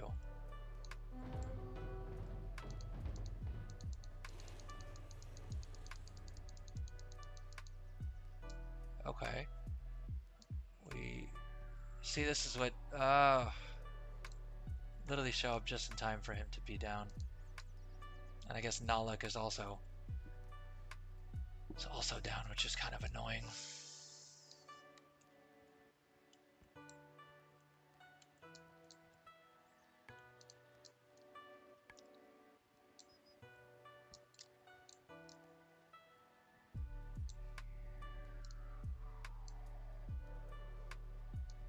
I feel like there was a reason to go in here for something. There's like a treasure at the end or something. Is this where Molthor was?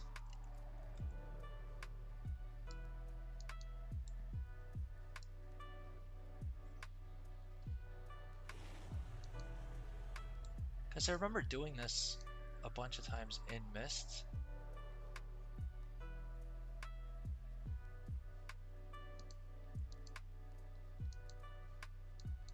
And we gotta wait for it to fade still here. But is that just where Molthor is? Is that the only reason to like get there? I mean, that seems especially annoying if the rare, not only do you need the rare up, but you also gotta complete this puzzle in order to get the tag. And you gotta do all of that before someone else gets there and kills it. Like, it definitely does take the fun out of it to a degree.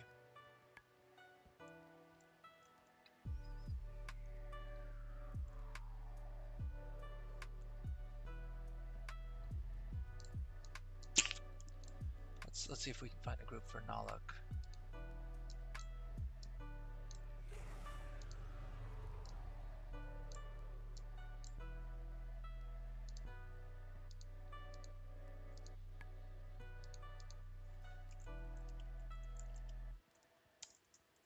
Let's do this. Let's list a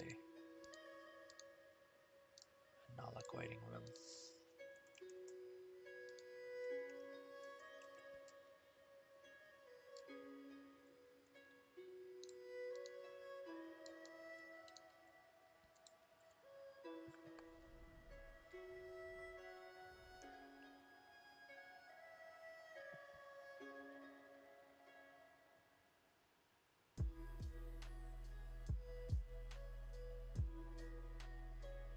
Alright guys, I'm gonna have to be right back.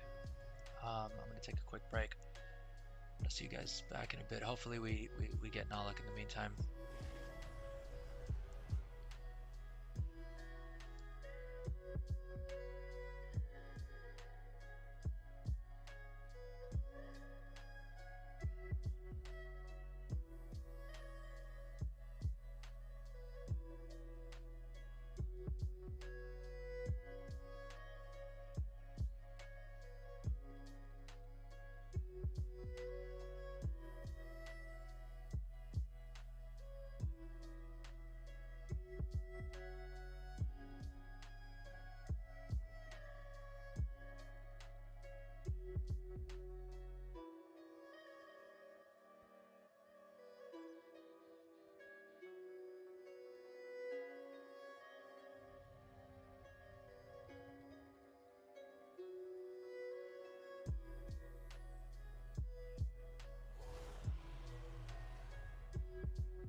And we're back. Hey guys.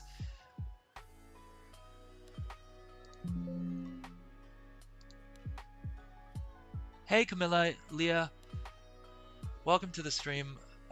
Yes, I can't see your messages. I actually did try replying to you as well. I'm not sure if you were able to see those. Hopefully you're still on stream with us here. And how's your day going? My day's going pretty good. So far on the stream, we've done a heroic world tour in Remix, um, during which we gathered like 50,000 bronze and about 8,000 strings. I am worried if we run over here, we're gonna miss Nalak popping up. But yeah, and we calculated that with eye level 346, which is basically what a fresh 70 would have, or a 70 who's just run a couple of dungeons at the very least.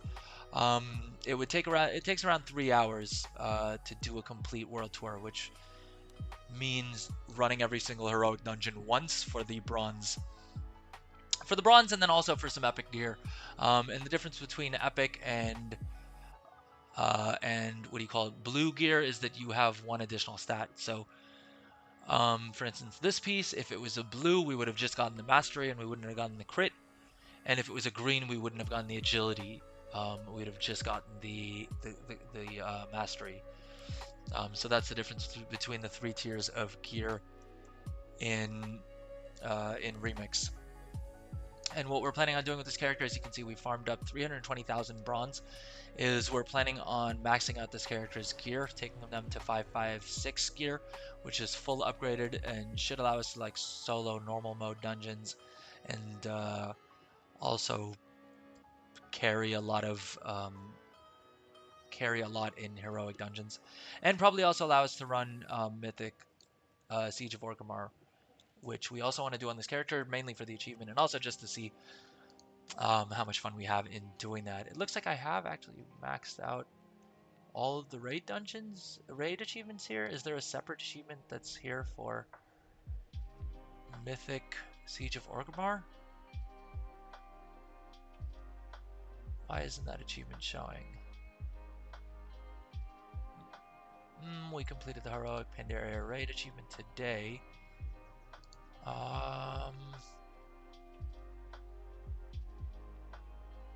This is Pandaria. Okay, it doesn't seem to show up under here. Events, remix, raids. Okay, there we go. Mythic Remix Siege of Orgrimmar. This is the one that'll give us that Paragon of the Mists title. Do we care about it all that much? Not really, but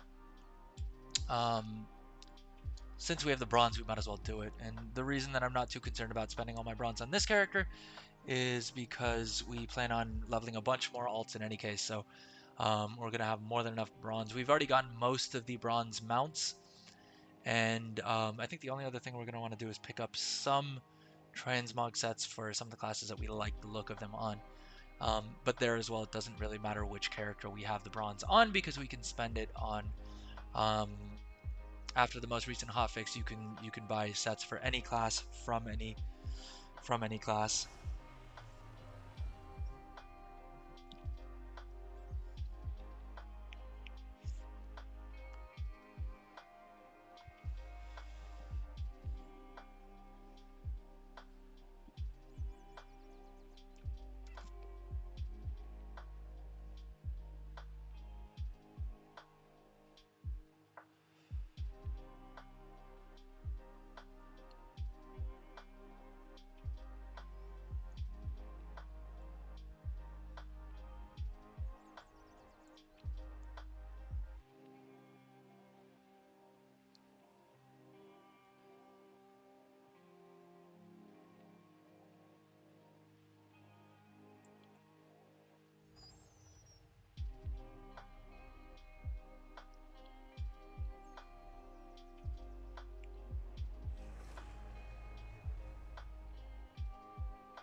Oh, we almost missed knowledge. That's what I get for checking my phone.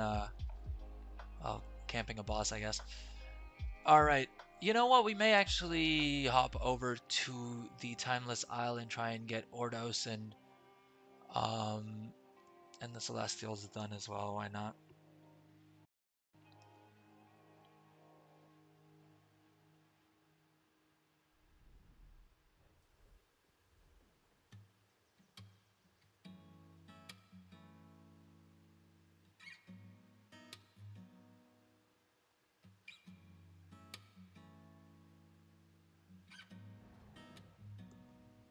Oh, I don't know why it resets the size of the window every now and then, but let's, first things first, let's leave the party. And just to show you guys what I meant about the mounts, yeah, we've got 138,500 bronze mount left, and then we have a couple of these that we've left just to finish off the bronze that we need. But this is on this account, you can see we have a couple of alts already leveled that we have going on there. All right, guys, sorry, just a second. I have a phone call I need to take, so I'll be right back.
All right, sorry about that, guys, and it looks like I again forgot to switch my webcam back on.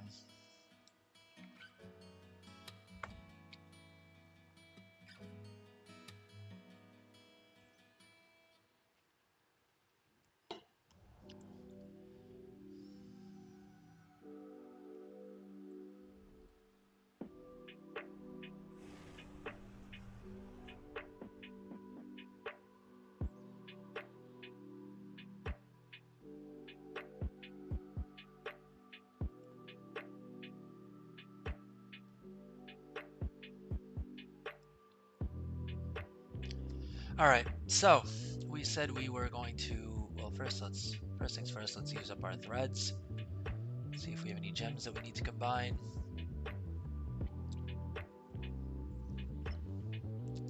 I think we said we're going to the Timeless Isle, right? Let's hop on over there.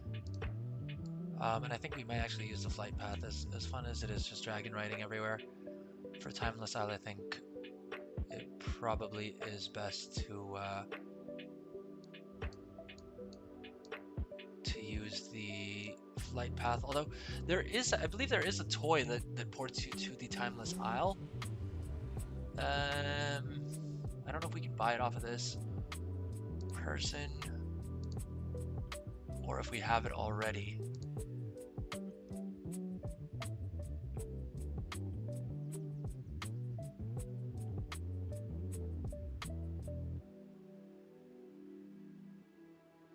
Because I think we actually buy it. I think you actually buy it with the. Oh, we should use the bottle tornado more. We haven't used that at all. There's so many toys in Pandaria that I I just haven't used for anything.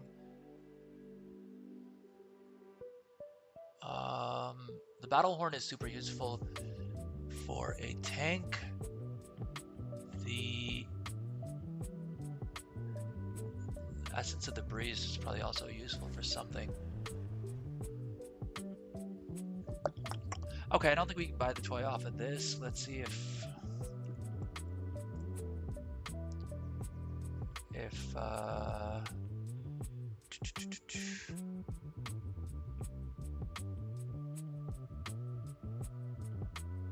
which toy is it?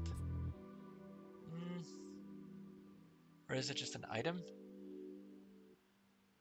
Let's just Google this. Timeless Isle port item. Time lost artifact. How do we get this? We should pick this up for our main for sure. Oh, it's a trinket. And we just need 7,500 timeless coins. I think we probably need rep with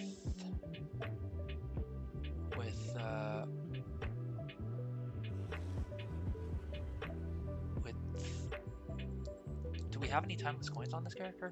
We have 481. Well, probably doing the boss would help. I'm sure a lot of people have them off of frog farming, as it were. Ooh, I think this is the first time that the surfboard has shown up for me through picking a random favorite. Up. What are we doing here? Okay. Where's the flight path? Okay, it's over there. Oh. Let's go through this. This is one of the fun ones that gives us threads too. 24 stamina. Always good. Always handy. I think this is just one of the regular ones, but we might as well grab it. Normal flying feels so slow after dragon flying or sky riding, whatever you want to call it. I think there's a rare up there. Is that the Zandalari War Scout? Probably already dead by the time we get to it, in all honesty.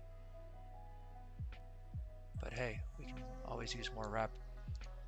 Okay, it's still up. What do y'all think? Can we solo it?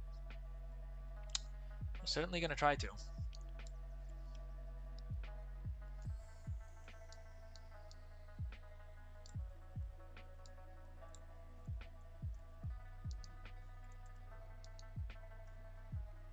How much health does this fellow have?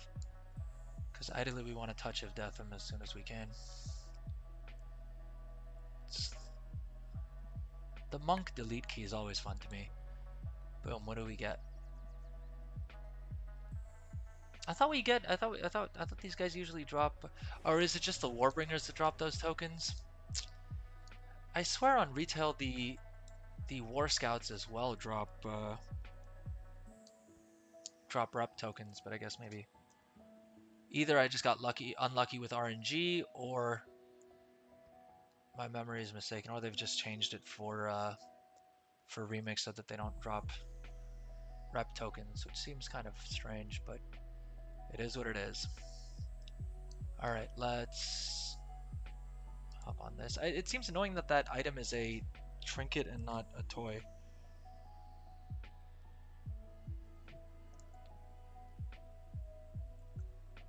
It does seem to be a trinket instead of a toy though, which is kind of annoying. Oh, we'd have to grind out Honored Emperor Xiaohao rep. Let's look at the achievement for. Let's look at the achievement for remix specifically, because generally I've seen going to the comments pages for the actual factions themselves isn't always super useful because it doesn't give you a lot of remix specific stuff.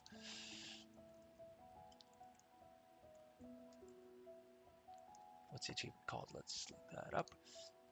Reputation. Oh, there's not an achievement for Emperor Xiaohao? That seems kind of strange. Is it in like another section for some reason? Well, I don't think I would be. Am I just missing it? Shadowhand.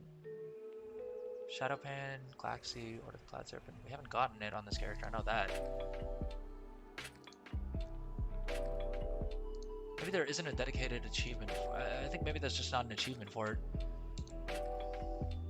Strange.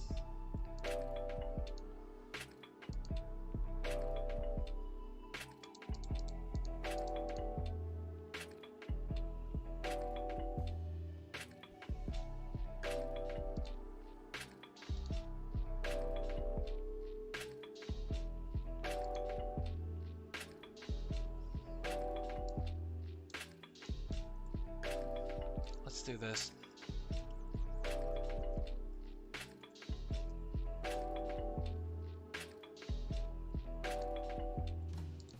Okay, looks like there's a Reddit post. Oh, there is an achievement for it, but it's just not showing up in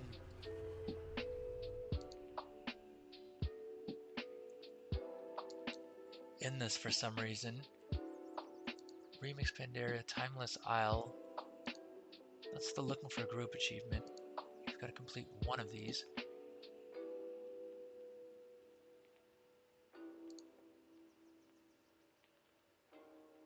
Okay, that's kind of strange. But let's...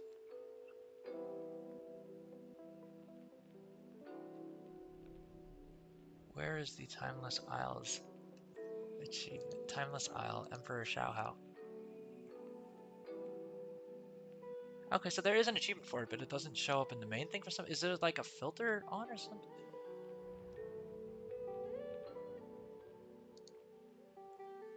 Okay, anyways, let's see what the comments here have to say.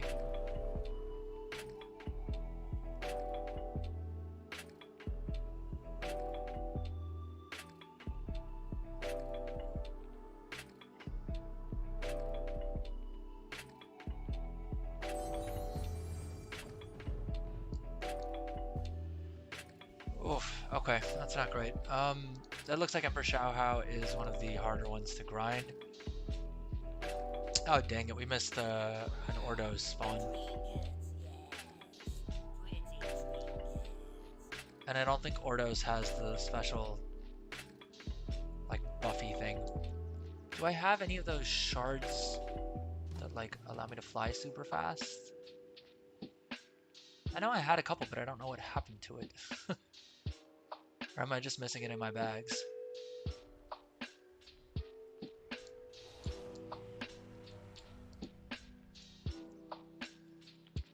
Let's get our Celestial kill in.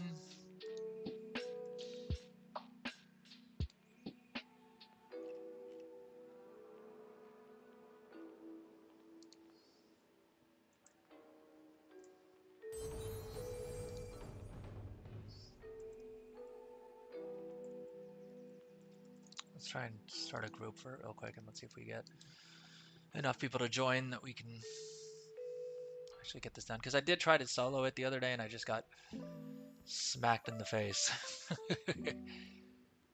But that's what I get for attempting to solo a world boss on a eye level 346 level 70.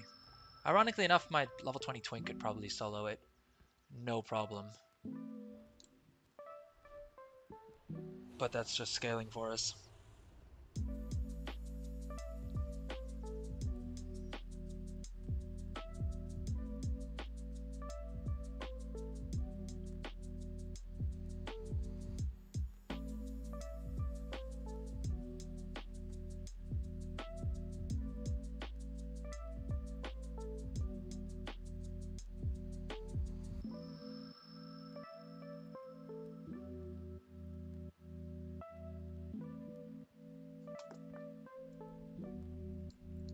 Okay, looks like this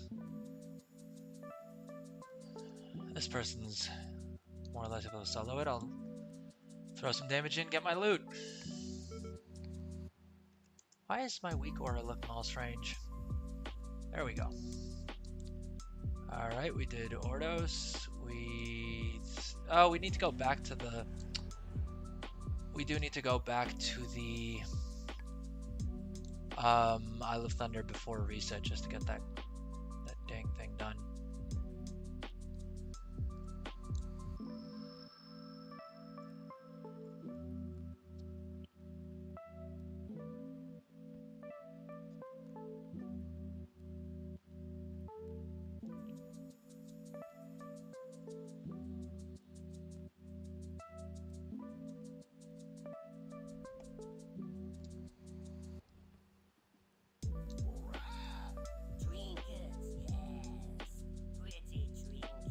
Sky Lantern. Why is this? Oh, I guess these are the flimsy ones. Why don't we have this pet already? Because I know my main has a ridiculous amount of, or should at least have. Yeah, we should come pick up the Sky Lantern pet. For whatever reason, we don't have one. Do we have thick? Oh, we do have a thick tiger haunch. Timeless coin, yoink. We'll happily take that.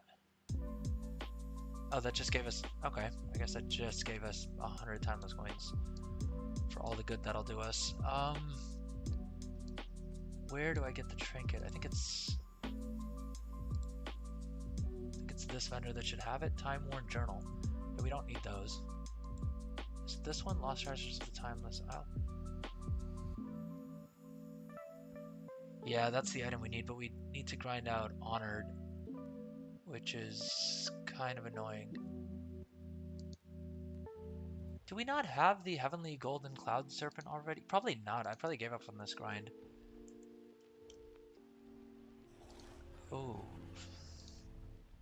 Well, if we max out this character, it's probably going to be easier to farm this stuff up while we're here, as opposed to on anything else, as opposed to on our main. Alright, so that's one more thing that we may do at some point, but most likely won't bother doing, let's be honest. Alright, let's get our Ordos kill in, and then we can go to Undasta real quick as well.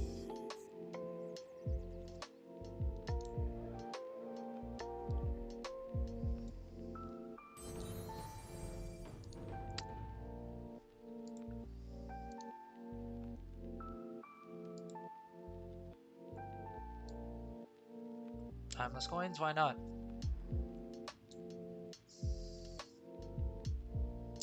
Ooh. Okay, let's give this a shot. I know I'm not geared at all, but it's supposed to be a really good. It's supposed to be a really good farm, and hopefully we don't die too quickly. Although I'm skeptical about that. All right, at least we've got some down. Let's throw down this. Let's throw down as many AoEs as we can.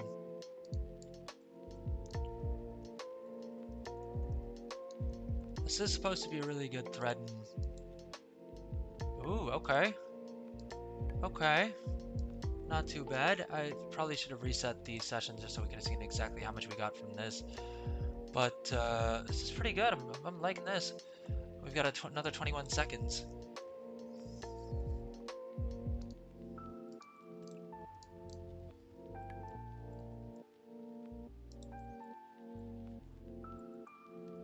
I'm literally going to use my I'm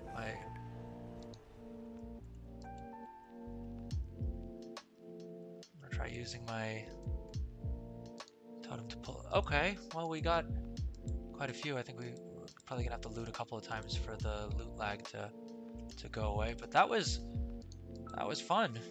And I think we got a decent amount of bronze and loot from that. Oh, it still hasn't. We're still having loot lag on some of these. Did we loot everything? I don't know how many. I don't know how many we ended up killing, but that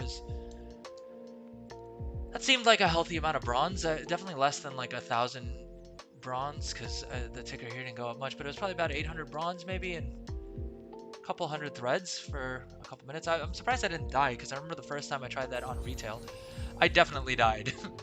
On like the first wave, more or less killed me. Is Watcher Osu upstairs? I think so. Okay. We got a quest that we can turn in. Watcher Osu is up. Ooh, I remember this chest gave us. Used to give out some pretty good loot. I wonder if it still does in Remix. Infinite thread. I'll take it. 27 bronze. We can do that.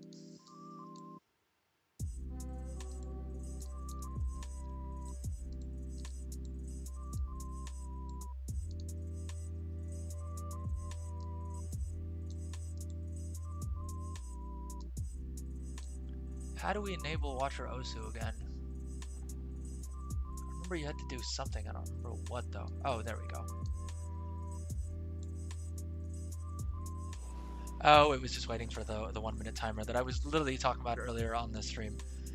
So that's how my memory is doing these days, guys.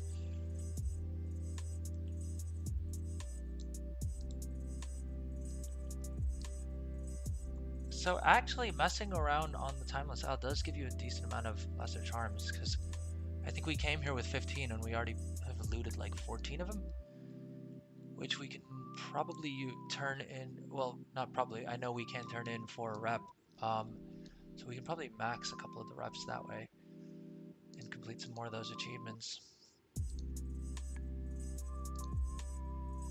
The spool unmounted me.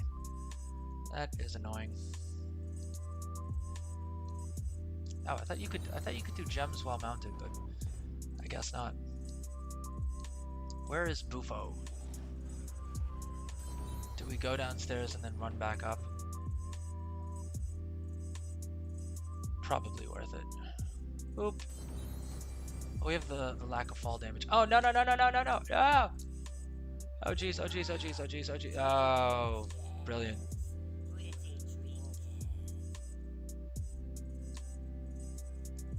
I wanted the frogs drop now.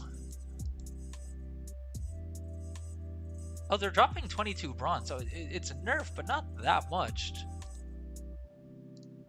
Oh, no, never mind. It's 4 bronze. The chest is what gave me 22 bronze. I was going to say, if they were giving 22 bronze apiece, it's probably not a terrible arm still.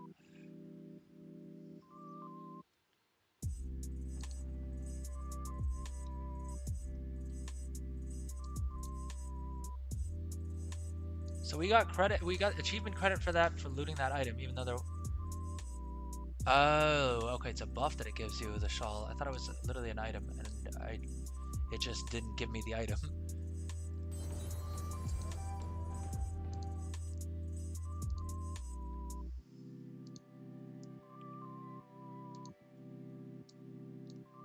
Alright, we gotta run back up again. Pilgrimage. Oh, okay, we got all 4 of the buffs. Let's see if we can pick up some tiger meat to turn into that dude for rep, or for timeless coins. I guess not. Oh well.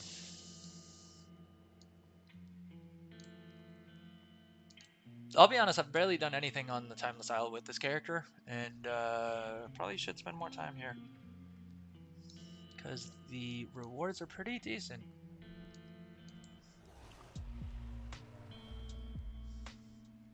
I think I'm just like, I'm put off by just how much time I remember spending on the Timeless Isle in original Mists, that even a decade later, I'm still not, even more than a decade later, I'm still not ready to come back and spend a whole bunch more time here.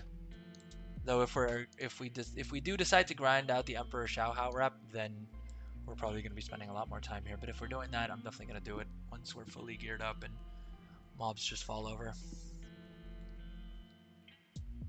I am curious how long it would take. If it's like an hour-long grind, I mean, I'm generally not a fan of grinding, right? It sort of goes against the goblin way. But I have a bit more time on my hands these days than usual, so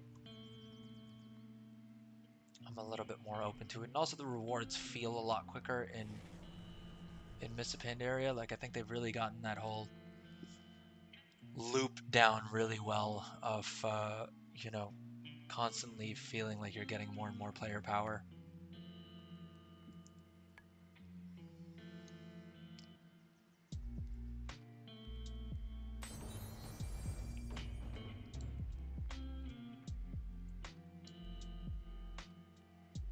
Alright, hopefully Speluk or whatever that boss was is up here, because if not, I'm not going down again.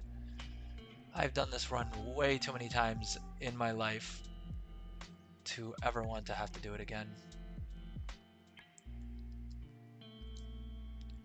Oh, we could do the Gleaming Crane statue as well, because that does also give some rewards. I don't know how it does in terms of threads and bronze though, so we're not gonna bother.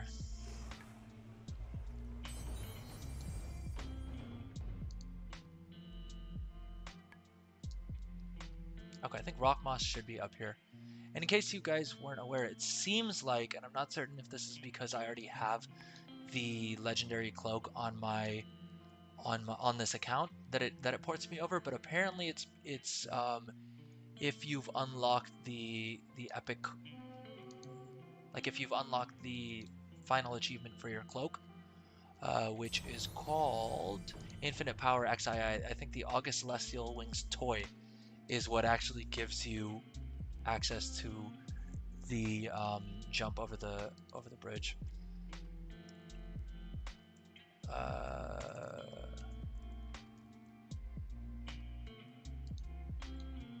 What is the cloak called? Presumably, because I think it was 3 of them. I think, or there's 4 of them rather, one for each elemental. But are they grouped together? Yeah, Fury of Zuin's the one that we want, at least on this Windwalker. Boom. Alright, let's see if we can find a group for Ordos. Or Ordos will just spawn right as we arrive here. And there's that.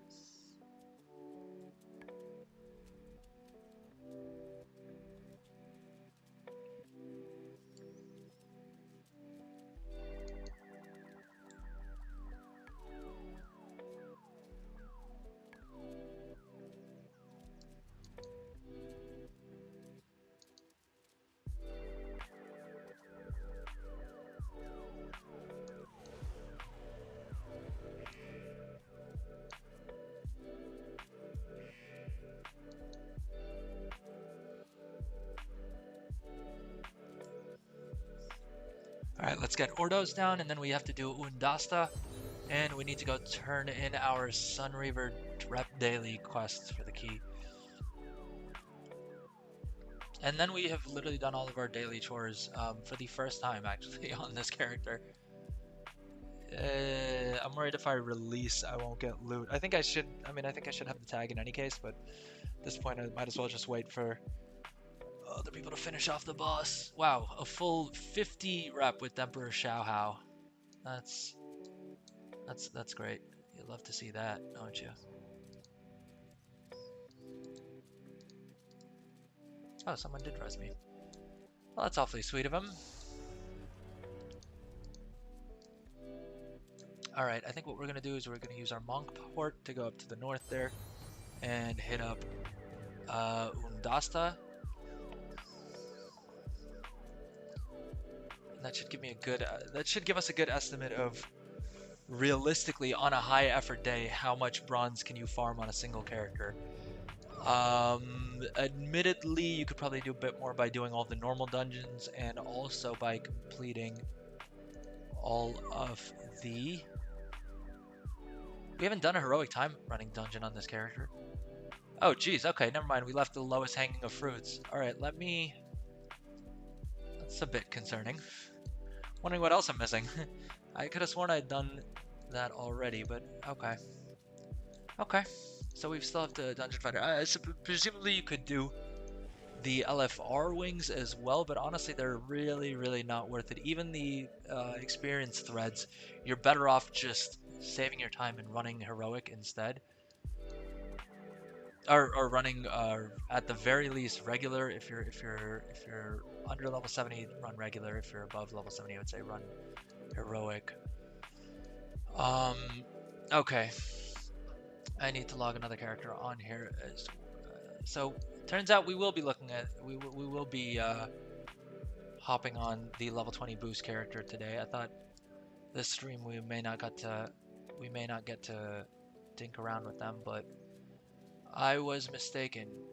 Let's get over to Undasta in the meantime, and then we can log on and do what we need to do on that account.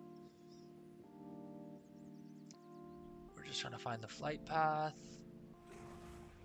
Or actually, I think I can just, if I gather enough speed, I think I can just have it drop me directly on his spot. Alright, let's... The other nice thing about picking these up along the way is that you also get more vigor.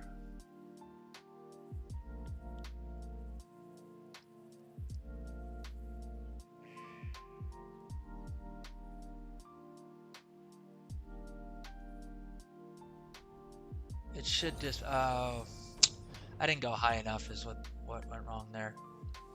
But at the very least, we know that, how hard did these guys hit? Can I solo them?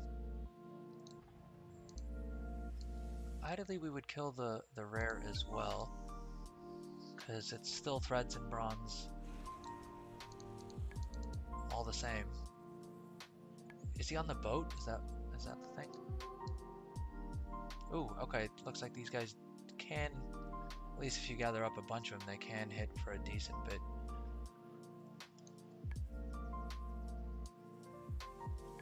It's probably not a terrible idea to grind out bones with a twinked out character either.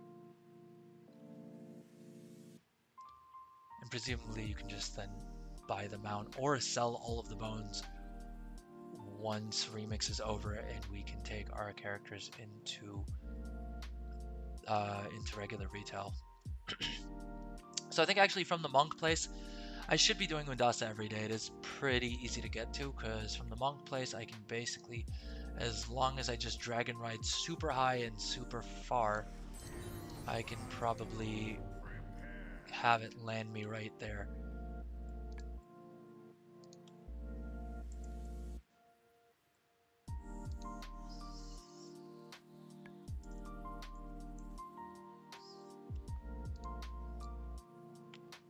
Alright, let's list the group and let's see how that goes. Oh, these guys go down pretty easy, I guess. I don't know if Undasta would be just as easy to take down solo, though. I mean, I could port my Twink over here. I don't think my Twink would have too much of an issue in soloing Undasta, in all honesty. But it's probably a bit of a pain to get them over here. And it looks like someone's already killing him, so we can just yoink on for the tag.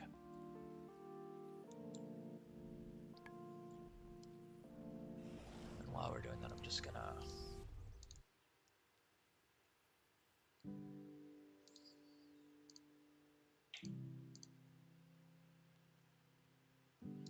boom. Oh, looks like we got another achievement on this character that we didn't have, which would give us more threads and another bronze cache and some more bronze, etc. So yeah, I mean, theoretically, if we wanted to really maximize our bronze per day, we could easily run the normal dungeons as well for a little bit of bonus bronze. Alright, I think we are actually just going to flight path because I'm feeling lazy and I don't feel like doing everything involved to manually get our character over to Isle of Thunder for the Sun Reaver rep key. Alright, let's log on to our Twink Monk and get that quest done as well. I'm genuinely surprised. I thought we had already covered the heroic dungeon. I wonder if there's an updated version of the weak aura that tells you about that as well, because ideally we would have that as well.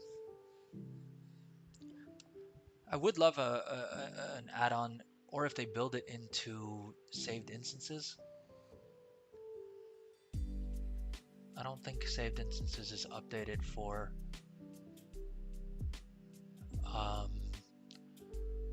Remix specifically, but I do love how it gives you details for all of your characters, exactly where you are and what lockouts you have, etc.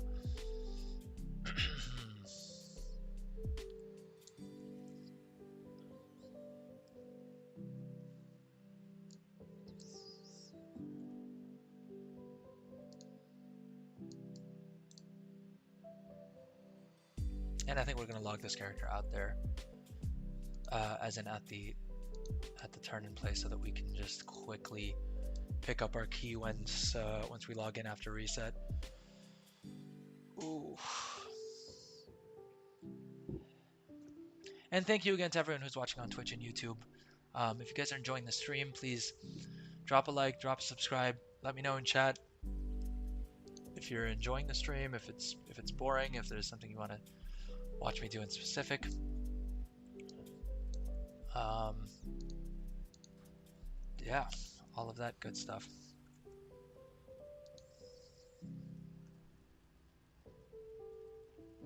Alright, let's queue up for our random heroic dungeon that somehow we've not done on either character. Jeez. Okay. I'm gonna chalk it up to a bad memory, because I could have sworn we had done them this lockout.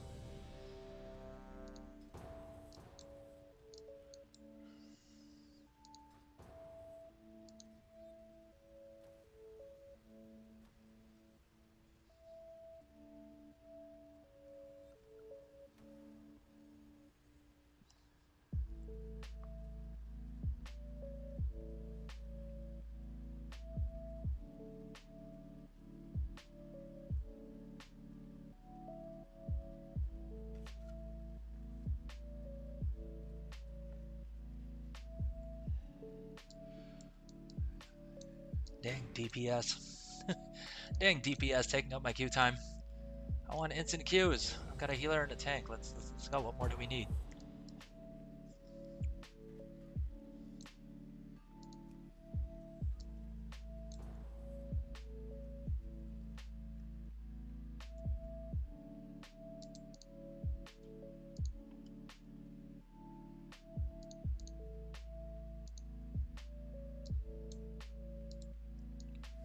Okay, let's pick up this quest and time to blast.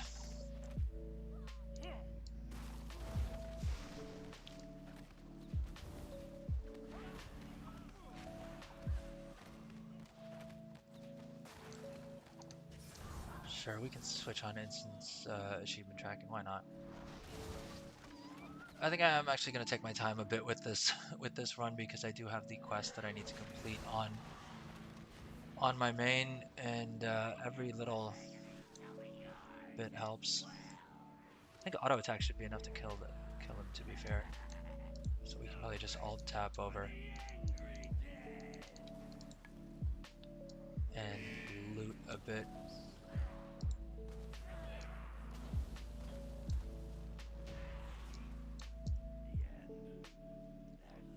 Ugh, I hate that it respecs me into healer, because I do not know how to heal. Literally have no idea how to heal. Blade of the Anointed. Alright, let's put this monk on follow. Let's put our twink on follow, and he does have a lot more speed than my main does, in all honesty, but that's also just because of how scaling works. The thing you want to do is on a trial account, you definitely want to loot everything because the mailbox doesn't give you all of your loot. It'll only give you some of the problem with killing things too quickly is that then you need to wait around and loot. Although from here on out, I may just power through on the twink and kill everything and then come back and loot. Because I do feel icky about taking too long for a run. I'm so used to going fast on this character. I mean, he's literally called Fast Monk, to be fair. So I feel like it is a bit inappropriate if I take too long to kill things.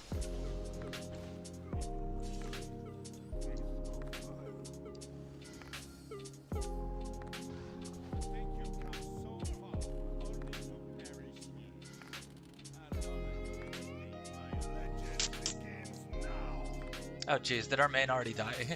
I think our main already died. Yeah, great. Amazing. I mean, a level 20 is here just wrecking everything. Meanwhile, my level 70 can't even just take a couple hits from trash.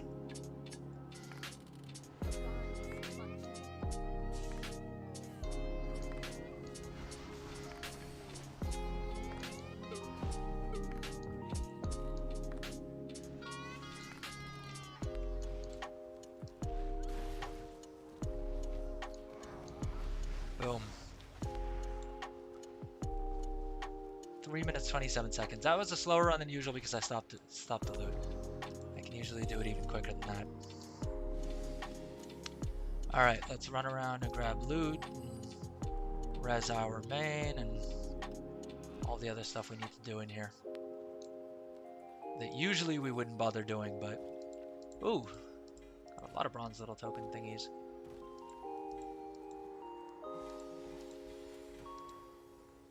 $20 crits, nice. Although we really don't need crits, so this is what I was saying earlier on the stream. This character, without having a single crit gem... I don't even know why we have the leech one. I think it's literally just because we don't have any other gems that we need more. But without a single crit gem, and I don't think I have any gear that still has crit on it, or at least I shouldn't. Yeah, we don't have any gear with crit on it. We're at 104.8% crit chance, which is just goofy.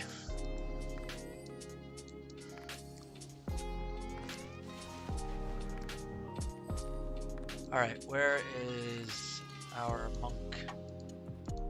Alright, let's res him real quick. And turn in these 2 quests.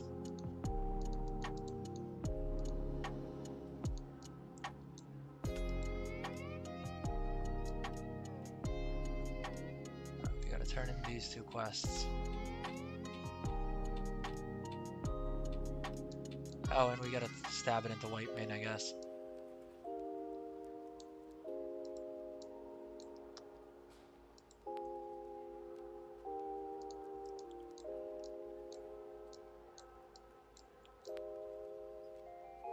Ah, we need the level 20.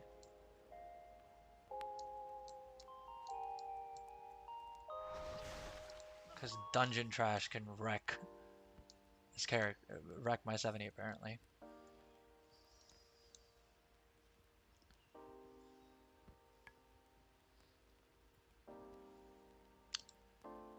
The other reason that having a level 20 twink is more OP than having a twink, than having a max geared main is also because you can then use them for leveling, right? If your main, presumably that's your main account as well, and so presumably you would want your alts on that account as well.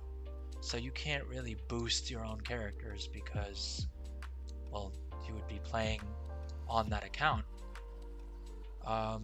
So that's the other reason that I'm telling you, if you have to pick between gearing up your main or twinking out a level 20, I would definitely pick twinking out a level 20. Also because the investment required is just so much less. I mean, I've been playing this is my main alt, and I have enough to upgrade to halfway to max gear on this character, right? Despite playing since despite this being the first character I leveled.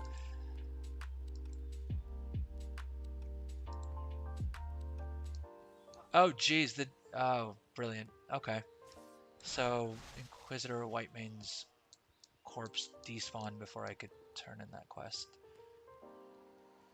which is not great.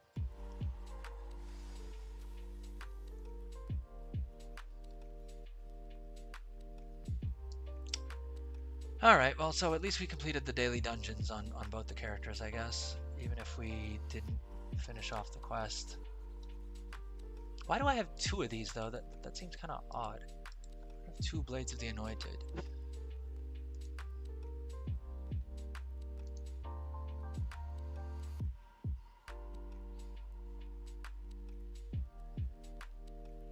Scarlet Monastery. Oh, I do have 2 quests for this for some reason.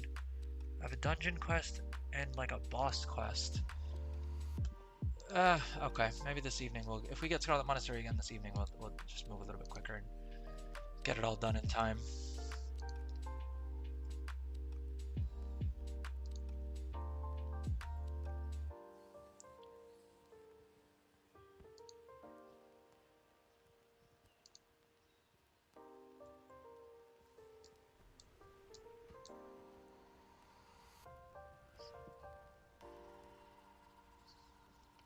Let's make sure we've done all of our dailies on here. And the main reason we want to get these quests done or get these bonuses done on the twink is because you're just limited by how many threads you can really gather on a starter account. Um, so you definitely want to get any source you have to maximize the amount of threads you're getting. So it just makes it a little bit more OP. All right, give me 1 second. I'll be right back, guys.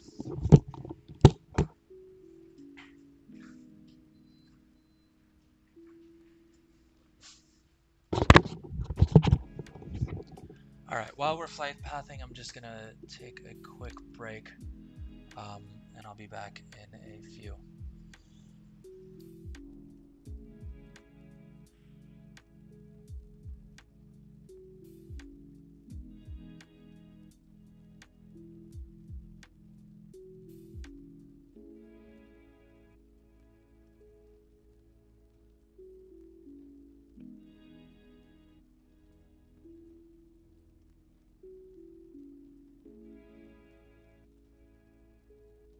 I see.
Oh, sorry guys, I've been talking on mute this entire time. Jeez. Okay.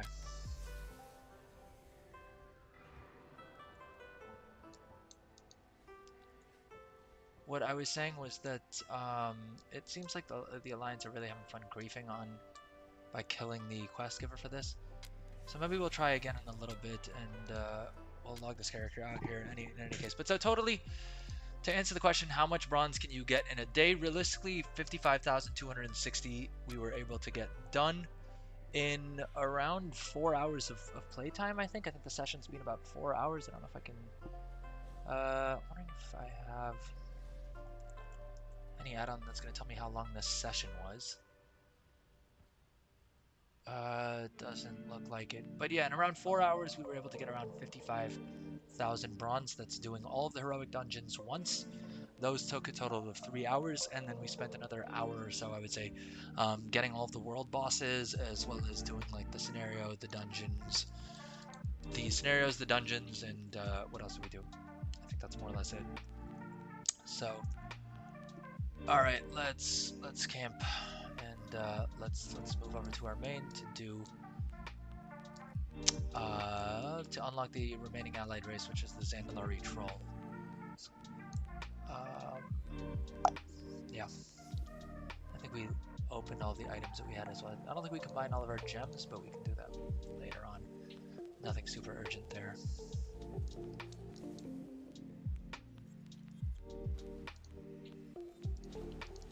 And our main's already parked in Zuldazar, ready to go with the Zandalari troll. Allied race unlock.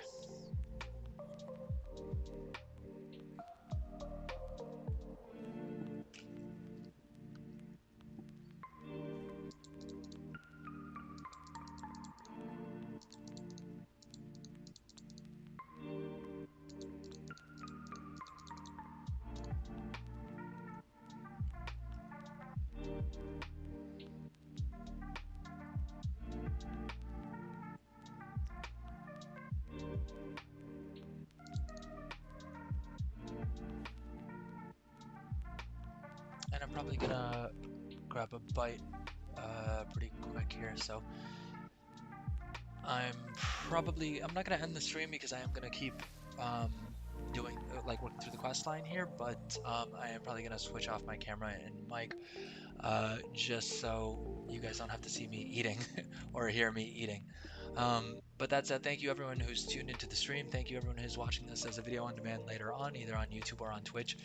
Really, really appreciate you guys. And if you're enjoying the content, please drop a comment. Let me know what you're liking about it, what you're not liking about it, what I can do better, if my audio sucks, if my explanations of things are terrible.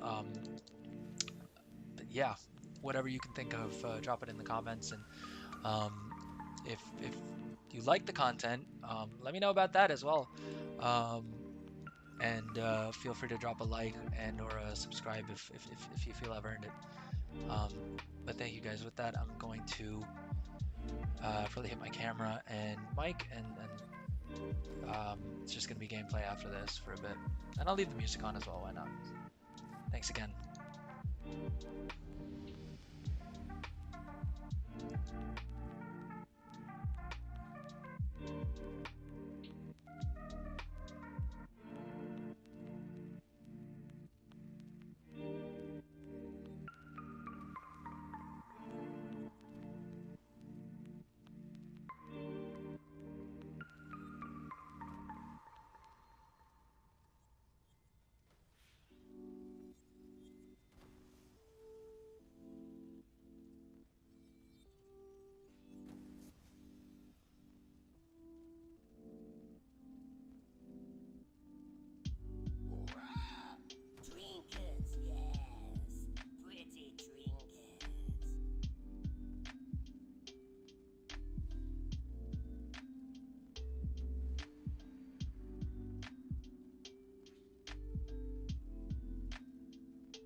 Without their aid, we would have collapsed under the weight of our pride.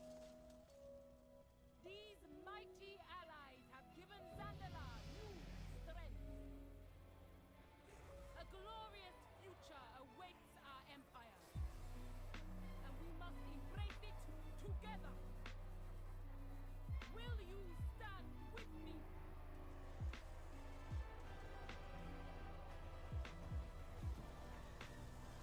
Zandalari forever!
Alright, gang, so as a bonus, we also completed our Torkali dailies as well as the Kuafon dailies. I actually forgot those two dailies were something that we needed to do to get those mounts, but we were in Zuldazar anyway, so I'm glad we got those done. And I think we're actually pretty close to the Torkali mount. I think the Quafon mount's gonna probably take a little bit longer, but at least we got that done. With that, I think I'm actually gonna sign off for a bit. We may be back online later once servers reset, just to take care of the new set of lockouts, but like the new lockouts. But otherwise, thanks again to everyone who's been watching the stream. I think I'm gonna end it there for now at least.